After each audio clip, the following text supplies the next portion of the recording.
welcome to the kingdom of Elnia, where the rich hoard all the loot. The lands they actually rule are just left abandoned. With the king falling ill, the fight for the crown is a never-ending battle. To make matters worse, the neighboring Astrian Empire keeps stacking up troops at the border. Our boy points out that none of this is new information, asking what a mere librarian like him is supposed to do about it. The girl admits her influence is low, but she wants to change the kingdom for the better. To pull it off, she needs a powerful right hand. She officially introduces herself as Cecilia von Elnia and asks him to be her strategist. She begs Lord Leon von Allmarsh to lend his skills to help her dream become reality.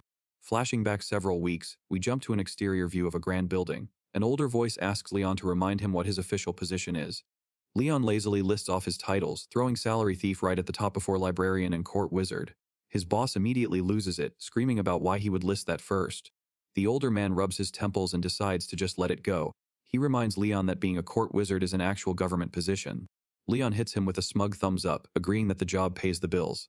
His boss completely ignores the attitude and slaps a formal document onto the desk. Our MC's expression immediately drops. The older man smugly reads the paper out loud.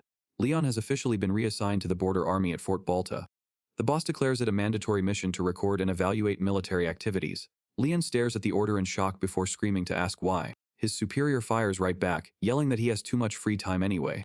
Our boy goes on a rapid-fire rant about his ruined lifestyle. He passionately explains that the entire point of a civil servant job is the safety, the pension, and slacking off to read books in peace. Leaning back dramatically, he complains about the cruelty of his peace being stolen. A couple of nearby coworkers whisper about his terrible personality. The boss just glares with pure annoyance. Cutting the act, the official reminds him of his duty. He brings up the Astrian Empire's rising threat to the borders now that the king is ill. Leon actually gets serious, noting that Fort Balta just rotated its commanders and that Princess Cecilia is patrolling that exact area. Having laid out the facts, the boss points a finger and tells him the decision is final. Leon accepts his fate as he's ordered to pack his bags and hit the road. Back at his place, Leon leaves the house in the care of his cat. He makes sure to pack 6 whole volumes of a light novel to read on the trip. Flashing a confident smile, he figures he won't be gone for very long. Cut to Fort Balta, where our boy meets his new commanding officer, Colonel Asham. Showing zero respect, Leon proudly shows off his new uniform and asks how it looks. The colonel just stares in dead silence before slamming a stack of papers on his desk, ordering the recruit to formally report his arrival. Sipping his tea, Asham tells the civil servant to know his place. He makes it clear that Leon is only here as an archivist to record things accurately. The colonel casually drops a threat about accidental deaths, prompting a very quiet agreement from our MC. The colonel rubs his ears and complains about the awful tasting tea. A sweating subordinate quickly apologizes before nervously trying to bring up a previous request. Colonel Asham urgently requesting his presence in the conference room. Leon just stands there watching the chaos unfold. Heading down the hall, Asham aggressively orders his new archivist to start recording. He mutters under his breath about the annoying princess faction causing trouble again. Turns out, Cecilia's loyal followers are desperately trying to protect her because she is currently surrounded by enemy forces. Inside the conference room, the officers are already screaming at each other. One side argues they don't have the manpower to split their forces for a rescue mission. The other side furiously fires back, demanding they prioritize the princess's safety. The frantic soldiers surround Colonel Asham and beg for permission to deploy. They desperately explain that the royal unit is surrounded, and if they move right now, they can still save her. Asham rubs his neck and shoots down the request because it is just too difficult. Another officer drops the grim reality, revealing that 54 of their men are trapped by over 300 Astrian soldiers. Tracing the map, an officer shows that the royal unit is backed against the cliffs, using trenches to hold the line. But even with the terrain advantage, getting wiped out is just a matter of time.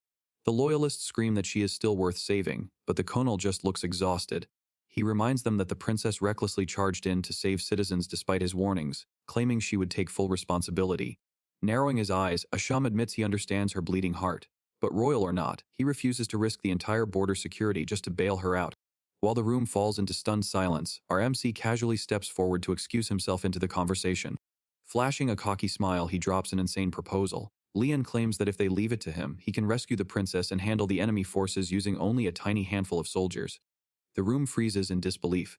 The officers stare at the crazy archivist, immediately demanding to know who the hell he even is. Watching from the fortress walls, the men question if the new guy is secretly a spy.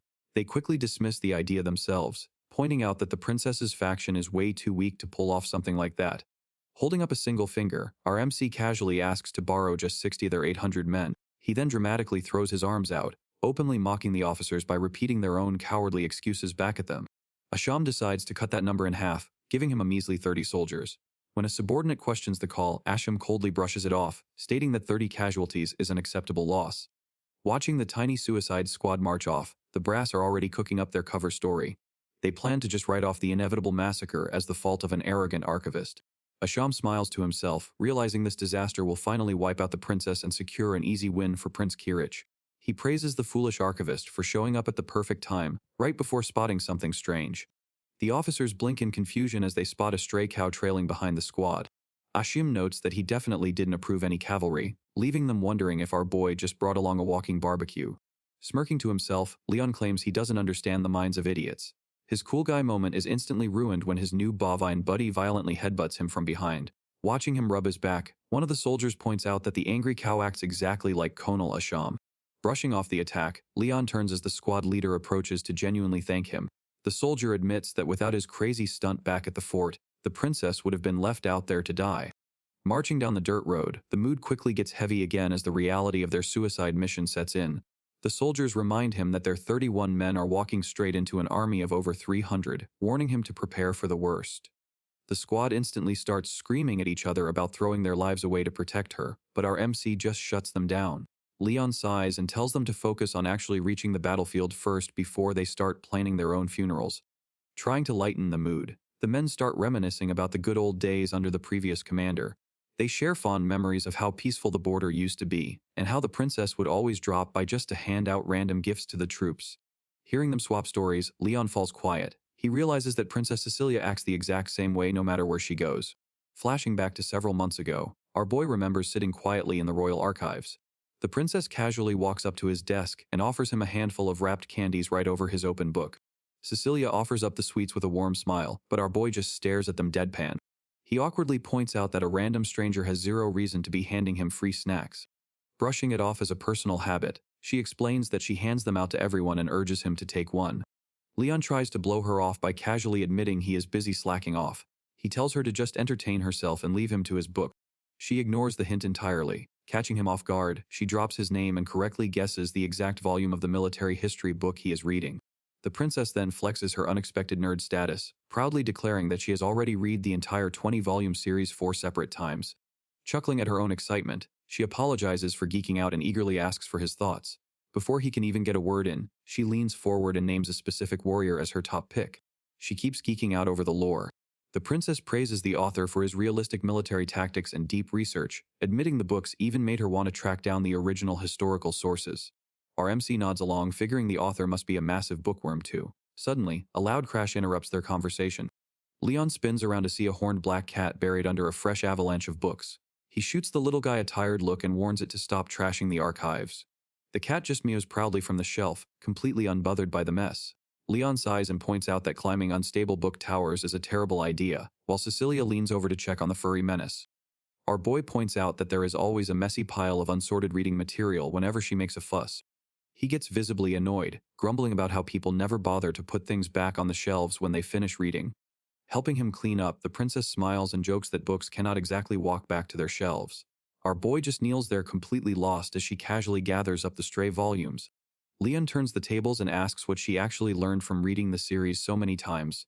She gives a soft smile and admits she is just trying to study the leadership style of the ancient king. She explains how the ancient ruler accepted his limits but still trusted his people to build a better future. She figures the realistic loyalty shown in the story is just a reflection of the author's own ideals. Leon points out that they somehow got different takeaways from the exact same series. Holding her book close, the princess smiles and calls it a fun experience to broaden their worldview together. Looking up at the tall shelves, she praises the library as a place where people can imagine things beyond their current reality. She hopes that the clues to a better future might just be hidden somewhere inside. She admits that is the real reason she keeps coming back. Flashing him one last smile over her shoulder, she apologizes for interrupting his break and bids him farewell. Left alone at his desk, our boy just sits there processing the conversation. He quietly mutters her official royal title to himself. He picks up one of the handmade bookmarks she always leaves behind in her borrowed reading material. Reading the wholesome little prayer written on the back, he rolls a small piece of candy between his fingers. Holding the sweet up to the light, he stares at it with a serious expression. He admits he never expected to find this specific kind of empathy from a member of the royal family. Back in present later that night, the scene shifts to a bright full moon hanging over the trees. Still thinking about the princess, our boy admits it is crazy to hear her echo the exact same words his sister once told him. Out in the field, a soldier runs up to report they secured 3 cows from the locals. Leon nods in approval, noting that brings their total to 8 along with plenty of torches. When another guard nervously asks what exactly they are trying to pull off, our MC smoothly states it is a plan to save the princess and her troops. The soldiers still look a bit unsure as they listen to the setup. Flashing a confident smile, Leon explains they need to get close to her location first, adding that they only need 10 willing volunteers to make it work. He crosses his arms and casually calls it a simple negotiation. Calling out the 30 men gathered, he points out they all fell for Conal Asham's trap to eliminate the royal faction. Holding up a crested book, our MC assures them he has a plan, even if it is a bit crazy. The troops just stare back at him in total confusion. They repeat the bizarre phrase he just dropped, completely lost on what it means. Leon smiles and brushes it off as a minor field of study. He casually mentions that before taking his current job as a librarian, he actually researched something else entirely. The scene shifts to a misty visualization of a distant lake as he describes a completely different era, commonly referred to as an alternate world. He explains that rare individuals from places called Japan and the States occasionally get transported here, and his old studies involved investigating the items they left behind. Our boy holds up his book with a sly smile. He announces they are going to learn from those old world tactics and put them to use. Cutting over to the enemy camp, armed guards stand watch under the moonlight. Leon's voiceover continues, naming his wild strategy after an ancient commander named Kiso Yoshinaka. Enemy soldiers casually chat about the siege, clearly bored out of their minds. That boredom vanishes the second they spot a strange cluster of lights approaching in the dark. They stare out at the approaching sea of flames in pure disbelief.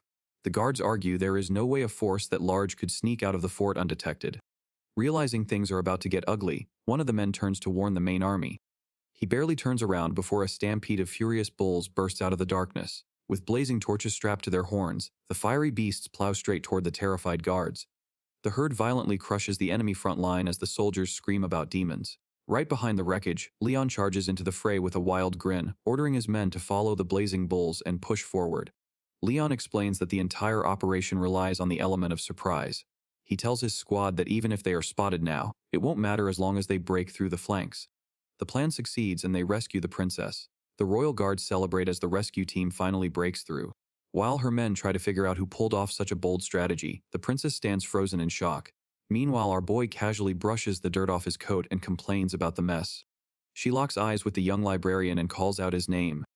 With a polite smile, he takes her hand and casually greets the princess, like they're not in the middle of a battlefield. He even thanks her for the candy she gave him earlier. Our boy is straight up aura farming. But that's only half the story. Let's rewind to see how it looked from the princess's side. From the battlefield, enemy forces watch from the high ground as the royal faction gets completely boxed in. To them, there's no escape. The princess and her forces are finished. At that same moment, Cecilia notices strange lights cutting through the darkness. Before she can react, a stampede of raging bulls with flames strapped to their backs tears straight through the front line, sending enemy soldiers into chaos. Leading the charge is our boy Leon. He orders his squad to push past the terrified troops and secure the princess. Cecilia just stares in shock as the librarian pulls up to her rescue. She admits she never expected a book nerd to drop into a war zone. Leon casually shrugs off the comment. Nearby troops listen in disbelief, realizing this archivist actually planned the fiery assault and talked down their colonel. An older officer asks where the young man received his military degree. Flashing a goofy grin, Leon admits he never got one.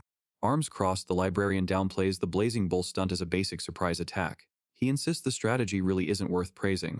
Dropping some lore, he reveals the wild tactic actually came from alternate worlds like Japan and Ki. A historical guy named Kiso Yoshinaka apparently used the exact same trick to wipe out 10,000 soldiers.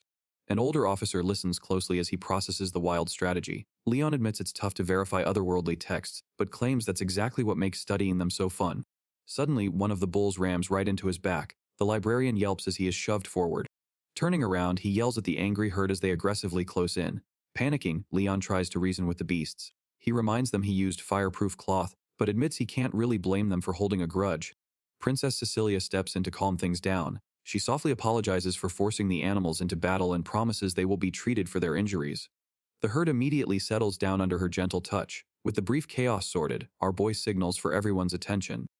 Getting back to business, he reminds the group that they are still trapped. He warns that enemy forces are likely moving to box them in again right now. Despite the grim odds, he casually declares he can help everyone escape and wipe out the Astrian army while he is at it. And as expected, our boy already has a plan. Cecilia smiles softly, insisting everyone is ready to follow his lead since he already pulled off one daring rescue today. Raising a hand to address the troops, our boy gets straight to business. He states they need to figure out exactly how bad their situation is. He lays out the grim stats, pointing out their squad only has 87 men. Meanwhile, the Astrian army has 300 troops boxing them in and another 200 sitting at their base. To make things worse, they even have a few wizards in their ranks. Looking out over the battlefield, Leon explains the enemy forces rush to surround them in a blind panic. He figures the sudden rescue mission caught them off guard before they even planned to attack the fort. An officer chimes in, proudly noting they managed to keep the princess's visit a secret from everyone. Leon agrees, admitting that letting the Astrians know a royal is stranded out here would be a nightmare.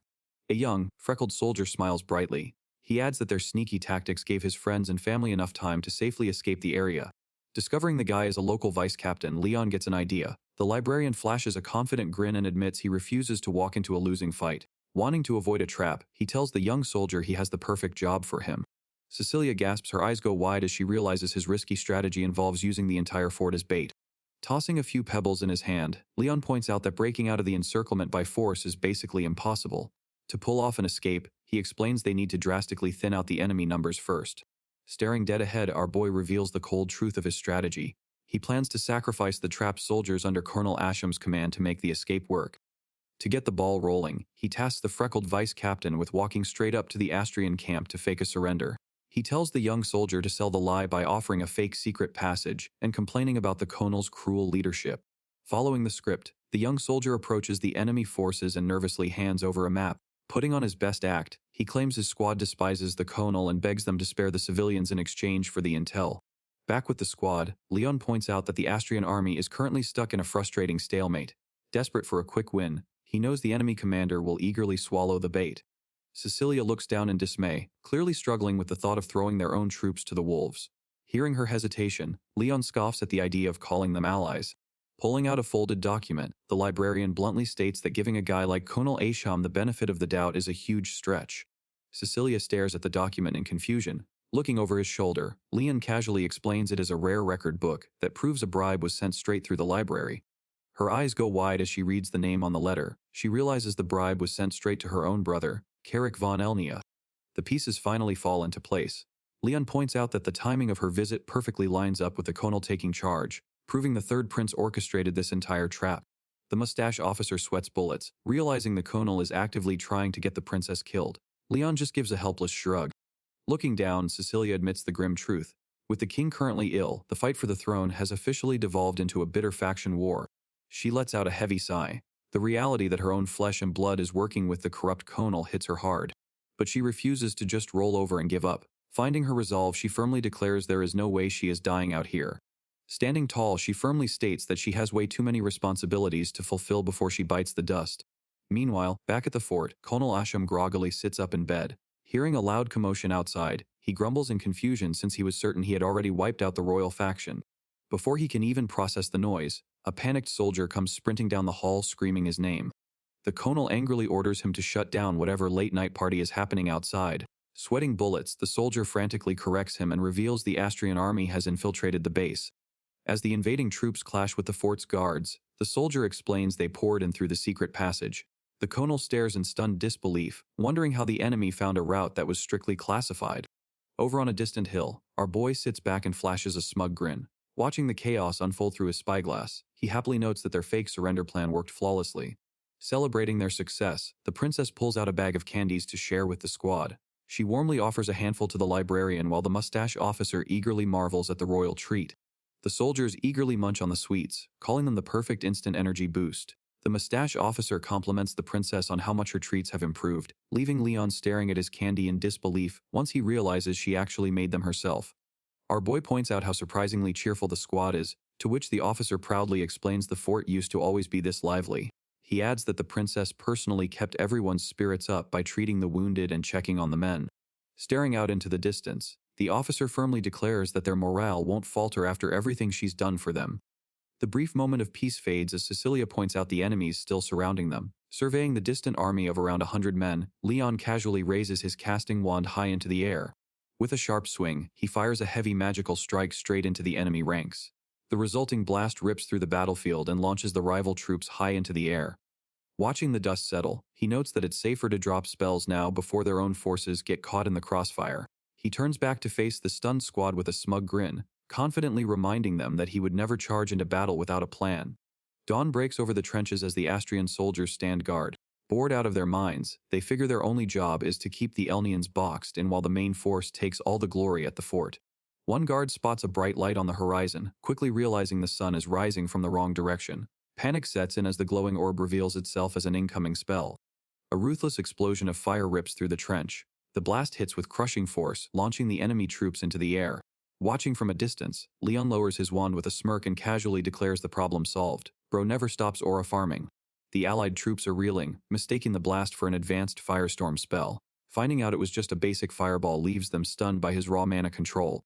Cecilia praises his combat magic, but our boy just shrugs it off. He plays it cool, claiming that kind of firepower is barely a warm-up for a court wizard. Fired up by the display, the mustache officer and the 8th Infantry step forward. Blades drawn, they are ready to prove they aren't just dead weight in this war. Leon steps back, letting Cecilia make the call. She takes charge, ordering the men to push forward while keeping their own survival a top priority. With a battle cry, the infantry launches into a full sprint. They charge headfirst into the enemy ranks, aiming to carve a path straight to Fort Balta. Scrambling backwards, the Astrian guards shout warnings as the rushing tide of allied soldiers bears down on them. The enemy frantically locks their shields together, yelling for the line to hold. Leon just watches their desperate defense with a bored stare. Another heavy blast of magic shatters the formation, launching Astrian troops into the air. The surviving guards are left trembling in the dirt, staring in shock at the sudden burst of firepower. Leading the rush, Cecilia politely excuses herself as she rides a blazing bull right past the frozen guards. The broken Astrian forces just sit there, staring blankly at the flaming livestock. Our boy Leon flashes a grin as they easily break through the blockade. With the path cleared, he calls for the squad to ride straight for the fort. The vice captain returns, hopping out of the brush to report in. Leon greets him from atop his blazing ride, already guessing the mission was a success. The freckled soldier confirms the enemy main force took the bait and is currently raiding the fort. Leon casually asks for his read on the enemy commander. The vice captain admits the guy is surprisingly decent, but maybe a little too eager to force a quick victory. Leon just smirks at the intel, clearly satisfied with how the board is set. Meanwhile at Fort Balta, Leon offers a sarcastic condolence from afar. The Astrian forces crash into the stronghold, overwhelming the panicked defenders with a wall of spears. Deep inside the base, Colonel Asham is absolutely losing his mind. He screams at a terrified subordinate, furious that the enemy breached their secret passage. Panicking over his own status, the colonel orders an immediate deployment to hold the line. Driven completely unhinged by the collapsing situation, Asham issues a final and ruthless command. He orders his men to hold their ground no matter what, telling them to execute anyone who retreats and use their corpses as meat shields. Down in the trenches, Asham's men huddle behind their battered shields under a heavy barrage. They scream for reinforcements, but quickly realize every escape route is sealed off. Through the dust, a squad of cloaked Astrian mages steps forward in perfect formation. The pinned defenders curse their luck, wishing their infantry backup was still around to help. The terrified guards stare in horror as the mages begin their chant. Glowing runes materialize in the air, charging up a heavy magical strike. A loud explosion rocks the distant fort, sending a shockwave over the hills. Safe in the forest, Leon's squad watches the stronghold crumble. Leon watches the fireworks with a grin, clearly impressed by the show. He casually praises the Astrian forces for pulling off such a clean infiltration. Dropping the smile, he tells the group they need to move. He warns that any further delay will ruin the rest of their strategy. The mustache officer points out that arriving quickly means fewer allied troops will end up as sacrifices. Leon just hums in agreement while Cecilia silently processes the grim reality of their tactics. Leon glances back over his shoulder with a smirk. He decides it is time to go check out the enemy commander's face. Back inside the crumbling fort, the invading Astrian soldiers push forward. One of them cheers as they trample over the rubble. The invaders brag about how weak the defenders are compared to the frontline units. They confidently thank their secret informant. The Astrian squad turns their attention to the main stairs. They lock eyes with the remaining guards and prepare to hunt down the base commander. The enemy leader smirks at the terrified defenders and mocks their numbers. He tells his men not to drop their guard right as a sudden scream echoes through the hall. Chaos erupts as the invaders are suddenly struck from behind. The Astrian soldiers panic and scream in confusion as their backline is shattered. The mustache officer and his infantry unit burst onto the scene with their swords drawn. They loudly announce their return and promise the invaders they are not leaving alive. The infantry squad charges straight into the fray with their weapons raised. The mustache officer orders a pincer attack to crush the invaders between them. Caught off guard, the Astrian front line breaks as their rear guard is suddenly wiped out. They turn around to find themselves boxed in. The invaders realize they are the ones trapped. They ask each other if the secret passage was just bait to lure them into a kill zone. Knowing they are sitting ducks, the Astrian commanders desperately call for a retreat. One of the soldiers kicks open a heavy door and points his squad toward the main gate. With their numbers rapidly dropping, the enemy commander points his sword toward the exit. He orders his remaining men to fall back and make a run for it. The surviving invaders pour out of the archway to escape the slaughter inside the fort. But the moment they step into the open, a hidden squad of archers lets loose a volley. The fleeing soldiers are quickly pinned down by a barrage of arrows. The enemy commander finally pieces together that the informant who opened the gate for them was a double agent. Watching his squad get showered with arrows, the enemy commander just stands there. He drops a quiet "my goodness" in stunned disbelief. Back inside the fort, Leon raises his wand and charges up a blinding ball of magic. He locks eyes with the terrified invaders and flashes a manic grin. Run. A bright column of energy erupts from his wand. The sheer force of the shockwave instantly launches dozens of enemy soldiers high into the sky. Leon breaks down the trap they just pulled off. By letting the invaders infiltrate the fort, they perfectly set up a brutal pincer attack. With his wand resting on his shoulder, he explains how they used a double agent to strike from behind. He smirks and adds, "I did a great job if I do say so myself." Watching the slaughter from above, Kolal Asham stammers in panic. Down below, Leon flashes a dark smile. Well then, only one enemy remained. The battle for Fort Balta reaches a boiling point as Leon finally lets loose. Our boy drops a magical strike that leaves the enemy commander shell-shocked. The Astrian troops can only watch in horror as their formation gets vaporized. A plume of smoke rocks the snowy landscape, wiping out the last of the enemy resistance. The dust clears to reveal a crater where an army used to be. Surviving soldiers scramble out of the trenches, checking on their comrades after the brutal impact. The remaining enemy forces realize they are outmatched and decide to call it quits. Their officers order a retreat, knowing they can't handle any more of Leon's magic. Leon watches the retreating army vanish into the distance. The survivors plan to report that attacking this fort was a mistake, carrying their shame back to the Empire. Inside the fort, the soldiers are hyped that they managed to drive the enemy away. They cheer for their hard-earned victory as the threat finally passes. Princess Cecilia stays focused and tells her men to keep their guard up. She orders them to sweep the area for any remaining enemies and secure the perimeter. Cecilia stays focused and orders her team to treat everyone, even the enemy soldiers. She looks around for our boy, wondering where Leon disappeared to in all this chaos. Inside the command tent, Leon casually strolls in and reports for duty with a smirk. He thanks the colonel for the approval to deploy, letting him know they successfully saved the princess and cleared out the enemy.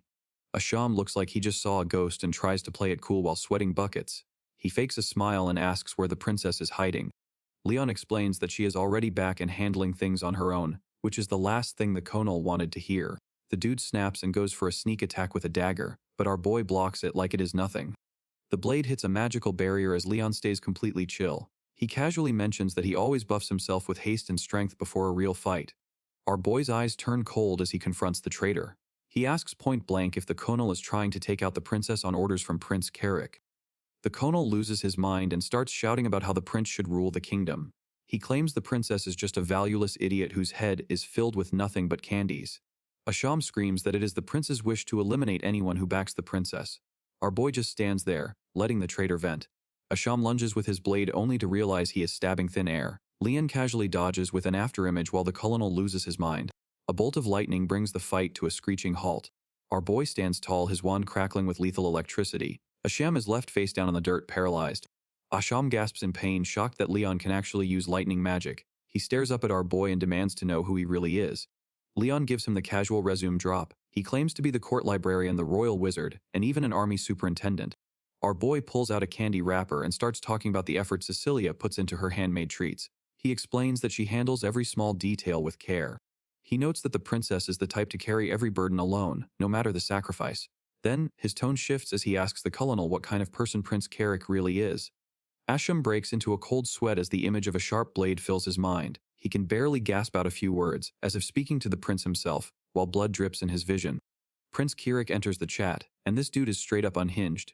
He stands in the hall with a bloody sword, talking about how scraping away the useless ones is the only way forward. The prince goes on a rant about the military being spoiled and corrupt. He tells Asham he does not expect much from guys like him, just as long as they know their place. Kirich speaks with a chilling calm about building a new world for his comrades, demanding absolute loyalty. And then, overwhelmed by fear of the prince even in his absence, Asham suddenly takes his own life. Watching from the sidelines, Leon is left completely stunned. Just how terrifying is this prince? The colonel collapses to his knees as Asham, with his final breath, begs for mercy before falling face down into a pool of his own blood. Back with the main group, the princess is busy tending to the wounded soldiers. She is hunting for medicine, doing everything she can to help the people who survive the chaos. Cecilia gives the injured guys a kind smile and reassures them that everything will be fine. Even after all the fighting, she is still out here being the heart of the team. Cecilia looks confused as Leon starts wrapping things up. He notes that some things never change before she asks where he thinks he is going. Our boy just gives a cheeky smile. He tells her he is leaving the care of the cows to her, leaving both the princess and the bull baffled. Without a second thought, Leon waves his hand. He casually announces that he is headed home, leaving Cecilia standing there with a blank stare. He starts walking away into the distance. Leon figures he has finally paid back all the candy he owed her while the princess can barely find the words to respond. Turning back one last time with a bright grin, our MC thanks her for all the treats. He can finally go home in peace. Suddenly, he activates a haste spell and blasts off. He shouts a final goodbye as he disappears into a blur of speed. Back at the site, the soldiers are already looking for their savior to offer their thanks.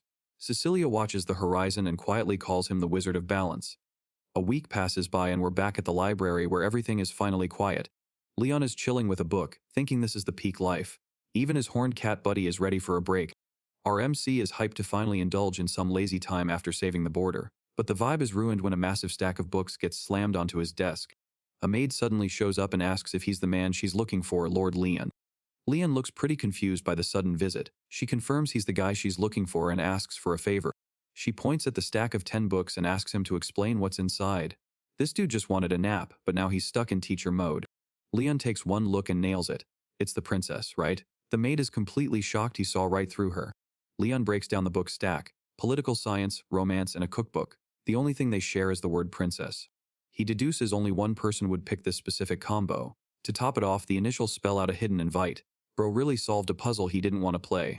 Chloe bows and confirms he is just as sharp as the rumors say. She formally introduces herself as the princess's personal maid. Leon is just exhausted by the roundabout invite. Apparently, the princess knew he would ghost a normal letter. She used the books to force him into librarian mode. Our boy just lets out a heavy sigh. Before he can even process it, Chloe checks her watch and says they are out of time. A carriage is already waiting outside. The kidnapping is officially underway. She hits him with a polite threat to report his insolence to his boss. The boss is already panicking in the background while the cat just watches it happen. Leon has 0 cards left to play. Leon steps out of the carriage looking completely drained. Cecilia is waiting at the destination, thanking Chloe for the successful delivery. Cecilia greets him with a warm welcome and thanks him for finally accepting her invitation. She seems thrilled to have him at the palace after all the effort. Our MC just stands there with a 1,000-yard stare, clearly wishing he was back at his desk. A grand banquet is in full swing at the palace to celebrate the recent victory. Cecilia walks through the hall while her guards check in on her after the chaos at the border. Cecilia replies with a smile and tells them she is fine since they saved everyone at the fort. She makes sure to credit the mysterious gentleman who rushed to the scene to help save the day. Leon finally arrives at the palace looking stiff and formal in his official gear. He accepts the greeting as the guest of honor, even if his face says he would much rather be back at his desk. Leon is completely blindsided to learn it was the princess who personally orchestrated the whole invitation. She pulls him aside and says they need to go somewhere private to see something important. They do not get far before a pair of obnoxious nobles try to block their path. These dudes clearly want some royal attention and insist the party is not over yet. The lieutenant general is not having it and steps in with a cold stare to block their path. He informs them the princess is busy and offers to have a nice long chat in her place. With the pests successfully distracted, Cecilia and Leon make a break for the exit. They pile into the waiting carriage with Chloe to head toward their real destination. Cecilia is hyped to be out of her royal gown and into something more mobile. Chloe officially kicks off the trip as they head toward their secret destination. The carriage kicks into high gear and starts dashing through the city. Leon sits back and connects the dots, realizing those high-ranking officers they passed are actually heading back to the fort. It turns out those soldiers are some of the few decent people left in the army. Leon realizes the princess isn't just a figurehead, she actually has some serious military support behind her. They finally reach the destination, but it's a total wasteland. Our boy is definitely questioning the safety of a royal visit to the actual slums, but Cecilia just smiles and admits they might have arrived a little earlier than planned. A heavy thud echoes through the ruins while they stand around. Cecilia keeps it cool and tells everyone to just hang out until their ride arrives. Right on cue, a couple of masked thugs show up with daggers drawn. They are not happy about outsiders stepping onto their turf and want to know if the group is ready for the consequences. Leon and Cecilia are genuinely confused by the ambush, but the thugs are already making their move. They demand the group's valuables unless they want to get hurt. Before the situation can spiral, Chloe pulls out a pocket watch with a dangerous swish. Chloe moves faster than a glitch, turning those thugs into a human knot before Leon can even react. She stands over her work with zero emotion while the MC realizes his bodyguard is a force of nature. Just as the dust settles, a new group emerges from the shadows. Their leader recognizes the princess immediately, and it is clear this isn't their first meeting. Cecilia keeps it chill and tells her maid to stand down since no real damage was done. The newcomer starts losing his mind at his subordinates for accidentally trying to mug a royal. Chloe follows orders but tosses the thugs aside like garbage. She makes it clear they should be thanking the princess for still being alive. The leader explains he usually just charges obnoxious nobles a safety tax for wandering into his turf. It hits Leon that they are standing right in the middle of a bandit guild headquarters. Chloe pulls out a pocket watch with a cold stare, signaling she is still on high alert. Her only job is keeping the princess safe, and she does not trust these shady guys. The group decides to push deeper into the crumbling streets to finish their business. Whatever they are looking for, it seems Cecilia has a special kind of influence in this wasteland. Chloe is still beating herself up for being too slow during the battle at the fort. She vows to protect Cecilia with everything she has, but Leon is just confused by her unnecessary drama. A quick jump over to the local slums reveals a crumbling stone church. A bunch of kids immediately surround the princess with huge smiles. They are hyped because things are finally ready to get started. The children turn their attention to Leon, and they are not feeling his vibe at all. They start calling him a suspicious creep and warn him not to mess with their princess. Cecilia steps in to explain that this guy is actually the legend who saved her. The kids flip their attitude in a second and officially invite him to join the squad. A massive pot of stew is already steaming over an open fire pit for the princess' monthly dinner party. The whole community comes alive as they prepare to dig in. Cecilia is right in the middle of it all, playing with the kids while the local cook gets things moving. Cecilia, rocking a headscarf, checks on the ingredients while the local nun thanks her for coming by. They are getting ready to feed the entire community. With a heavy ladle in hand, she stirs the soup while Chloe directs the hungry crowd to form a line. Leon watches from the side, looking very out of place. One of the kids steps up to tell our boy that nobody eats for free here. He has to earn his keep like everyone else. The boys explain their theory of handsome oblige, which suggests good-looking people are obligated to serve others. Leon is not a fan of this new set of rules. The conversation shifts to a mysterious saintess who helped the slums years ago. This news causes Leon to freeze while he tries to piece the story together. The nun describes how this woman preached about mutual aid and shared her own supplies with the weak. Her kindness gave the people the strength to support each other. This soup kitchen is just one part of her legacy that reduced disease and improved local hygiene. Even Leon admits the area smells surprisingly clean for a wasteland. Leon starts connecting the dots. It makes sense that she is trying to optimize the work as much as possible. It turns out Cecilia was so moved by the legend of the saintess that she started funding the whole operation. She is out here regularly to make sure everyone is fed. Leon wonders how the word even reached the palace. The nun credits the princess as the living return of the legendary saintess. The local man drops the big secret. Her mother was actually a commoner who lived right here in the neighborhood. After a day of real labor, our boy is definitely feeling the burn. Chloe takes her cue to head out and leave the two of them alone to talk. Cecilia calls him out for secretly having a good time. He tells her she needs to learn some moderation before she works herself into the ground. He cuts straight to the chase. He asks if this entire tour was exactly what she wanted to show him. Cecilia breaks down the harsh reality of their kingdom. Ernio is struggling with a massive wealth gap and constant instability from neighboring conflicts.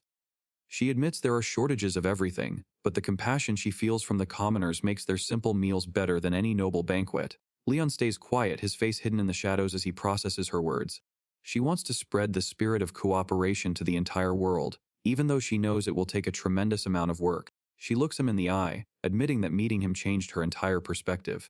The princess bows her head in a formal plea. She calls him by his full name, Leon von Allmarsh, and begs him to become her tactician and lend her his skills. Our boy just chuckles, noting it has been a long time since anyone used his aristocratic name. He asks if she already knows he is the son of an exiled noble from Astria before turning to leave. He is not interested in power or politics. As a librarian, he is perfectly satisfied slacking off every day while surrounded by his books. Cecilia tries one last pitch to win him over. She suggests he could work as both a librarian and a supervisor, giving him the perfect excuse to deepen his otherworldly knowledge. Leon looks away for a second before finally telling her he will think about it. Cecilia is left completely stunned by the sudden answer. He is not doing this for free, though. He tells her he needs something worthwhile that can actually satisfy his desires if she wants his help. Leon gets a bit bold and mentions they are all alone, but he immediately panics. He tries to laugh it off, realizing his joke was a bit too much for the moment. The mood turns serious as Cecilia reveals she is the daughter of a commoner. She shows off a massive scar from an assassination attempt that claimed her mother's life. She calls the mark proof of the world's cruelty. If Leon really wants to know more about her, she tells him he can do whatever he wants with her body to satisfy his curiosity. Leon is not about to let her go that far and starts fixing her coat for her. He tells her she really needs to learn how to keep things in moderation. After confirming she is sure, Leon admits he is way too lazy for a normal job. He agrees to help, but only if he can stay in the shadows where it is quiet. Leon's caught off guard by the heavy vibe. Cecilia's just staring ahead, dreaming of a compassionate world that's basically a fantasy right now. Our boy finally gets the vision. He realizes she's looking for something that exists but hasn't been found yet. Leon officially vows to serve as her secret tactician. Cecilia can't help but smile, thanking him for finally stepping up. Looking out at the castle, she knows things are finally changing. A brief flashback reveals a younger Leon, and he's not holding back. Blade in hand, he stands over the thugs, making it clear they chose the wrong targets, mistaking them for easy prey just because they were young. Radiating pure menace, Leon asks if he should just end their lives right now. But before he can do anything, our MC's big sister steps in and tell him to stop, as the thugs are clearly in no position to fight back. Leon narrows his eyes at his sister, already disagreeing with her approach. Leon is not convinced, arguing that these guys are nothing but bottom-tier thieves. He is certain they will just go right back to their old habits the moment they are free. Instead of violence, his sister offers a pouch of money to the lead thug. She tells them it is all she can give for now and encourages them to use it wisely. Leon cannot believe his eyes and shouts that these are the same people who tried to sell her off. He tries to point out something suspicious about their hands, but sister just brushes his concerns aside. The mood shifts when Leon recognizes a symbol from the Astoria Empire on the thug's hands. Sister confirms they are former citizens and refugees, revealing they share a common history. Leon watches the refugees disappear into the darkness of the alley. He realizes they are just collateral damage from the border wars, left with nowhere to go after their country was annexed. His sister tells him the refugees have made their choice, but he is more worried about their family being broken exiled. He gets a solid reality check for being so narrow-minded. His sister tells him he needs to hit the books and learn to see the world beyond what is just right in front of him. She gives him a bit of hope, promising that one day he will find an invaluable partner. She is certain he will eventually meet someone who looks at the world with the same eyes he does. Leon is not exactly holding his breath. He tells her he highly doubts he will ever find anyone as strange as she is.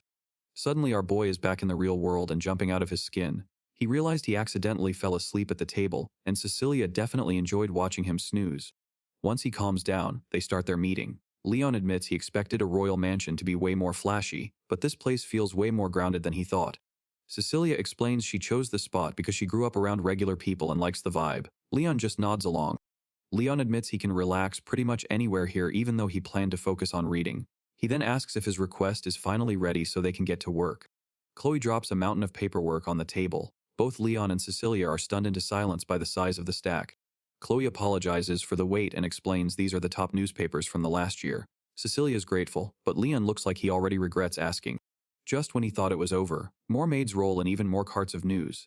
Leon realizes his favor might have been a bit too much to handle. Time to get to work on their first mission as the Shadow Soldiers. Leon scans the papers for recruits, noting that Cecilia currently has no backup. He points out that her few trusted allies are spread way too thin. They need to find people they can actually rely on if they want to survive. Chloe starts getting extra clingy with the princess, claiming her safety is the top priority. Leon just watches the awkward snuggle session while Chloe brings up the long delay they faced back at the fort. Leon admits that sending Chloe was the right move despite the time it took. He then gets straight to the point, asking if Cecilia is even talking to the heavy hitters in the military right now. They have got a couple of big names like Lieutenant General Ziggurat and Colonel Marduk on their side. Unfortunately, these guys are stuck handling border security and rebuilding the fort, making them basically unreachable for now. Looking out at the kingdom, the reality of their situation starts to sink in. They are dangerously low on allies, and their current pawns are not exactly in a position to help them win this game. Leon points a finger and drops the biggest objective yet. If they want the world Cecilia dreams of, they need to make sure she is the one wearing the crown as the official queen. Cecilia breaks down the royal family tree, and it is not looking great for her. She is currently sitting at fourth in line, stuck behind three brothers who have the priority for the throne. With the king currently out of commission, Leon notes that the bloody civil war for the succession has technically already started. It is a messy situation, and they are right in the middle of it. With Kirich officially gunning for the throne, a clash is unavoidable. Leon knows they need their own private army to stand a chance, but finding the right leader to command it is the real challenge. Cecilia thinks Leon is the perfect man for the job, but he is quick to shoot that idea down. He is way more comfortable in the shadows than leading a charge on the front lines.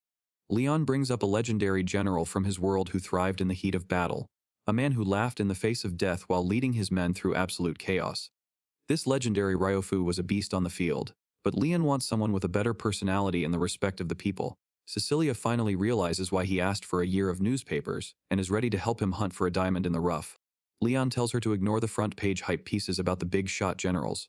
He is more interested in the unsung heroes buried in the small columns, specifically looking for any mentions of standout non-commissioned officers. Chloe is down to help, but she is pretty skeptical about finding a hidden gem in a pile of old news. Leon insists that a full year of reports is the only way to double-check a soldier's true record. Leon knows that truly talented people are often a bit eccentric and pop up in the weirdest places. As he keeps digging, the sun starts to set on their long research session. Leon is completely wiped out from the document dive, but he's finally finished. Chloe brings over some tea to celebrate the end of their long research session. Sipping on some high-quality tea, Chloe cuts to the chase. She wants to know if Leon actually found a recruit worth all this trouble. Leon is feeling pretty good about his find. He highlights a guy named Victor, a commoner lieutenant who is basically a beast on the battlefield with a heart for the people. Cecilia notes that his slow promotions are a bit suspicious for someone so talented. Chloe doesn't say a word and just slides the latest evening paper across the table with a cold look. The news is a total disaster. Leon reads the front page to find out his star recruit Victor apparently just went full villain mode and killed his own coworker. It wasn't just a rumor. The paper details a brutal scene where Victor completely lost it and started hacking away at his fellow soldiers. The report says Victor went on a murderous rampage 3 days ago until he was finally taken down. The group is left staring at the paper in total shock. Leon feels like something is seriously wrong with the official story. The room goes quiet as the weight of the situation sinks in. He immediately tells Chloe to round up every single newspaper she can find, regardless of the source. Our boy starts picking through the Dwarf Times to see if the story changes elsewhere. Looking over the massive pile, he realizes the most important details have been scrubbed from every single article. It is exactly what he feared. He points out that the reports are just half-baked excuses for a fight between Victor and the victims. Someone is definitely pulling the strings here, especially since there is zero evidence for a motive. Leon explains that while most papers use vague language to manipulate readers, a few honest ones are resisting the masterminds. On the flip side, the major outlets are completely ignoring the suspicious gaps in the story. The lazy narrative just claims the guy went on a random killing spree without explaining why. Even with all these sources, the actual truth of the incident is being buried deep. Frustrated by the cover-up, Leon slams the table and admits his promising lead is looking like a setup. He connects the dots, realizing the noble victims likely hated Victor for being a commoner who was better than them. Things are looking grim for Victor. Without any proof, he is on a one-way track to a death sentence from the court-martial. The girls are clearly stressed out, but Leon is already cooking. He knows that since the drama went down near the barracks, someone must have seen the real story. Chloe comes through with the clutch intel. A bunch of Victor's subordinates started acting suspicious right after the incident, and they are definitely the key witnesses Leon needs to find. Our boy wants to pull up on them immediately, but Chloe has some bad news. The witnesses fled straight to Subie Mountain, and the mood in the room just hit rock bottom. This place is not a joke. Subie Mountain is one of the most dangerous, high-altitude spots in the entire kingdom. To make matters worse, it is an ancient nest of dragons. While the team plans their next move, Victor is just chilling in his cell, waiting for a miracle. Our boy stepping right into the line of fire. Cecilia and Chloe are panicking, begging him to stay back before he gets caught in the crossfire. He faces down a huge dragon like it is just another Tuesday. Even with flames inches from his face, he stays cool and tells the girls he already has everything calculated. The heat is starting to get to him, and he is ready to wrap this up. He casually suggests ending their little staring contest so they can get out of the stuffy area. The beast lets out a roar, but Leon does not even flinch. He identifies the monster as the legendary Emperor of Subie Mountain. Rewinding to the day before, the team begins their trek up the dangerous mountain trail. Leon calls a halt, realizing the horses have reached their limit on this steep terrain. He focuses on the mission, noting that a small extraction team should be somewhere just ahead. His goal is to catch up to them before the local wildlife makes things complicated. Pointing out a strange break in the trees, Leon realizes something is wrong. Chloe thinks it is just the altitude, but Leon knows the forest is being held back by a powerful presence. Leon breaks down the situation. The forest is so trashed it cannot even regrow, which means they have officially entered dragon territory. Our boy pulls out some century-old research to prove his point. Cecilia geeks out over the history, even though the author of the book got blocked by a dragon before he could finish his trip. He drops the hype and gets serious. Encountering a dragon is not a game, and he is starting to have second thoughts about this whole expedition. Cecilia is vibrating with excitement at the thought of seeing a real dragon. Leon tries to pivot back to the actual mission, but she is already sold on seeing a living legend in the flesh.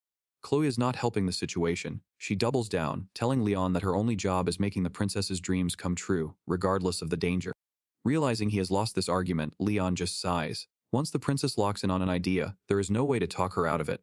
He gives in and starts casting buffs on the squad. Since they are determined to climb this mountain, he hits everyone with a stamina enhancement spell to keep them from collapsing. Leon decides to lay down the law. He tells the girls they better follow his lead every step of the way if they want to survive this climb. Chloe is already out here doing the most. She stands on the cliffside like a pro while a blade whistles through the air. Leon is genuinely confused. He watches her move and wonders if she is actually a ninja because no normal maid is built like this. Cecilia just smiles and explains that Chloe comes from the doll tribe. These people are legendary for having insane physical stats. Before he can even process that, Chloe shouts out from further up the trail. She has officially spotted their target. The scene cuts to a group of soldiers in a desperate struggle. They are getting hammered by a pack of goblins and can barely keep their shields up. It is a total ambush. The goblins are using the rocky terrain to trap them and the soldiers are seconds away from being overrun. The goblins are getting sliced up before they even know what hit them. The soldiers can only stand there in shock, wondering who just saved their lives. Up on the ridge, the rescue squad has arrived. Leon stops his magic so he does not hit the soldiers by mistake, letting Chloe take the lead. One swing is all it takes. Chloe's weapon tears through the goblin ranks like a hot knife through butter. The surviving monsters do not stick around to find out what is next. They scramble back into the rocks while the soldiers try to process their sudden luck. Cecilia is not staying on the sidelines. She draws her sword and drives it straight through one of the monsters. She stares the last goblin down with zero mercy in her eyes. It tries to back away, but she keeps her point fixed on its throat until the threat is gone. Leon is actually impressed with her form. He gives her props for all that morning training finally paying off. Cecilia is feeling herself after that goblin scrap, but Leon reminds her that the real boss fight is still waiting. He needs her to follow his lead when they hit the dragon territory, and she finally agrees to play ball.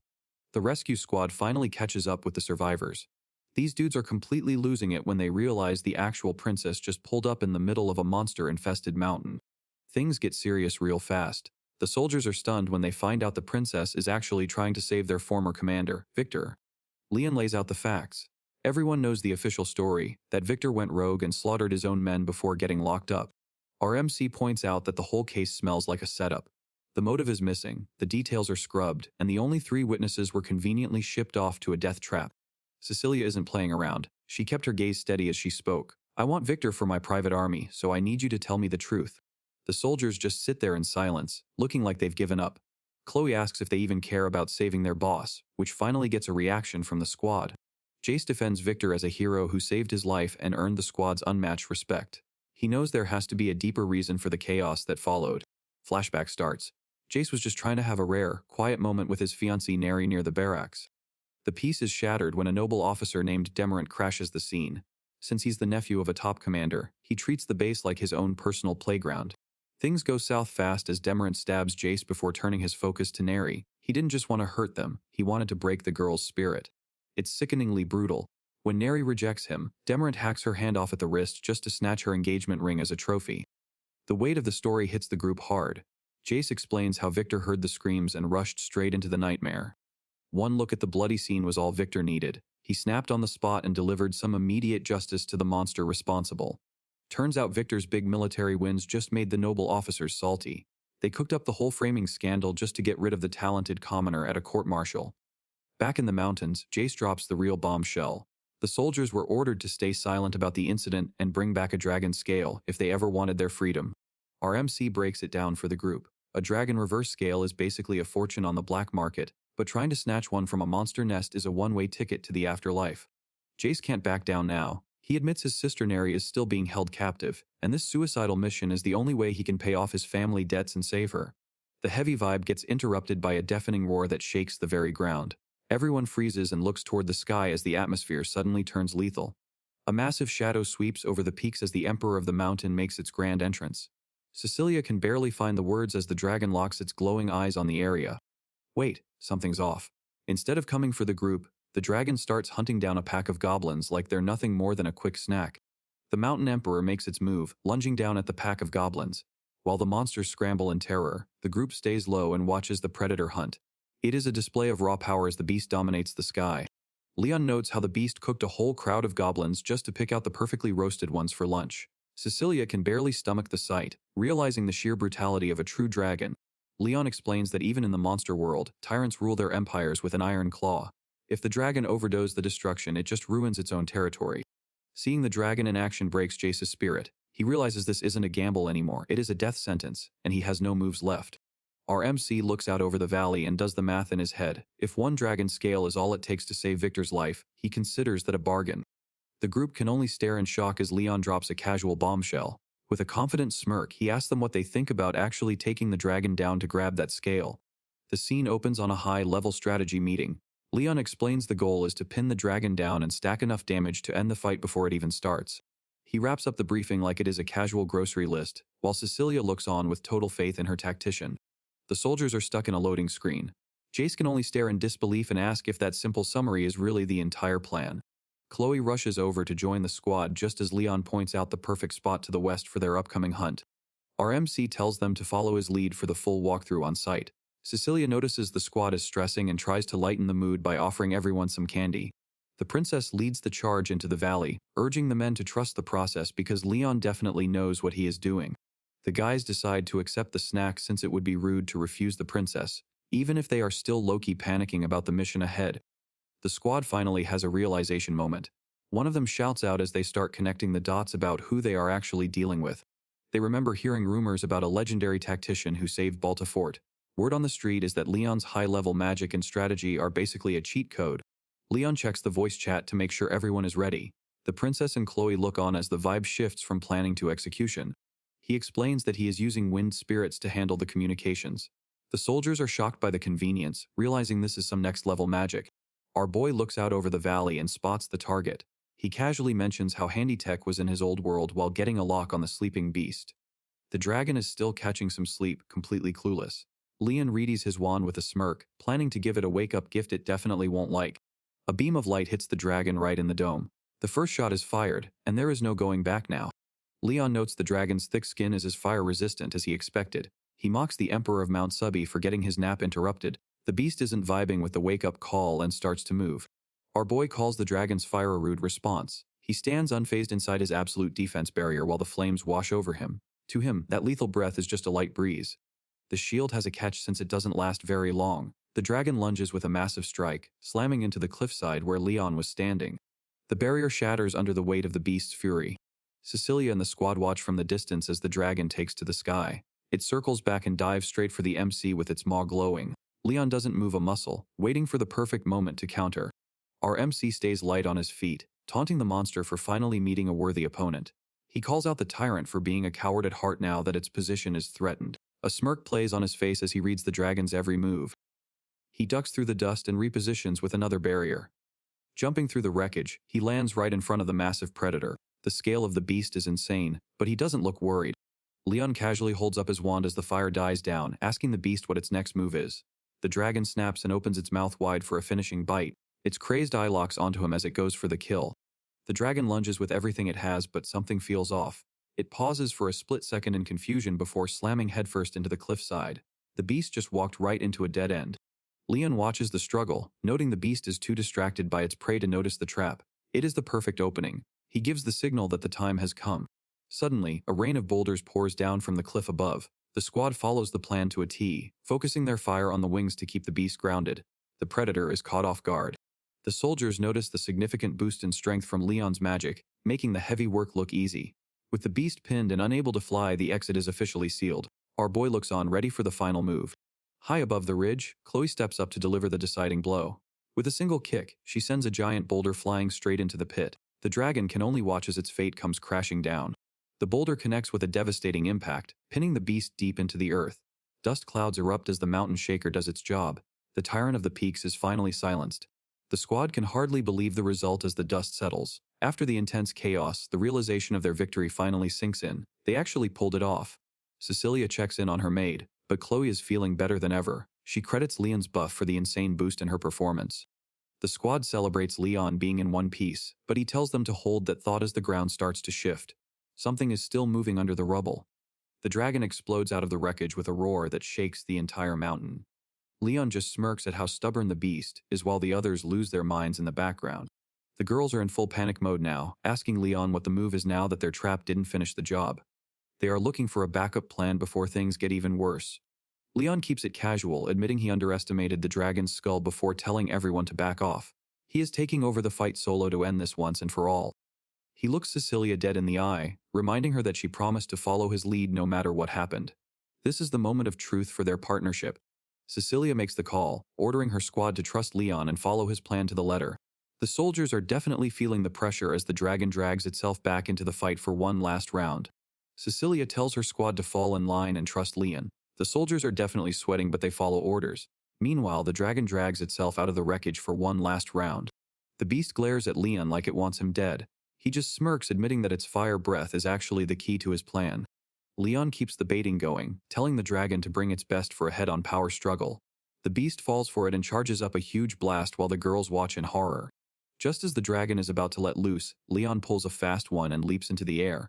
He hits them with a classic "just kidding" as the beast straight up whiffs. The dragon inadvertently swallows its own concentrated energy when its target disappears. Everyone watches with their jaws dropped as the tyrant starts to choke on its own power. A blinding explosion of light erupts from inside the dragon's throat. It looks like its own breath weapon just turned into an internal bomb. Glowing shards of the dragon scatter through the mountain air. The soldiers can only stare from the ridge as the peak's king gets reduced to glowing dust. High on the peaks of Subie Mountain, the dragon gets shredded into glowing dust, officially ending its reign as the Mountain King. Leon floats down casually while the girls are stuck in total shock. They can't believe he actually survived jumping into that monster's mouth, but our boy acts like it was just another part of the plan. Below them, the dragon's remains continue to rumble as it dissolves.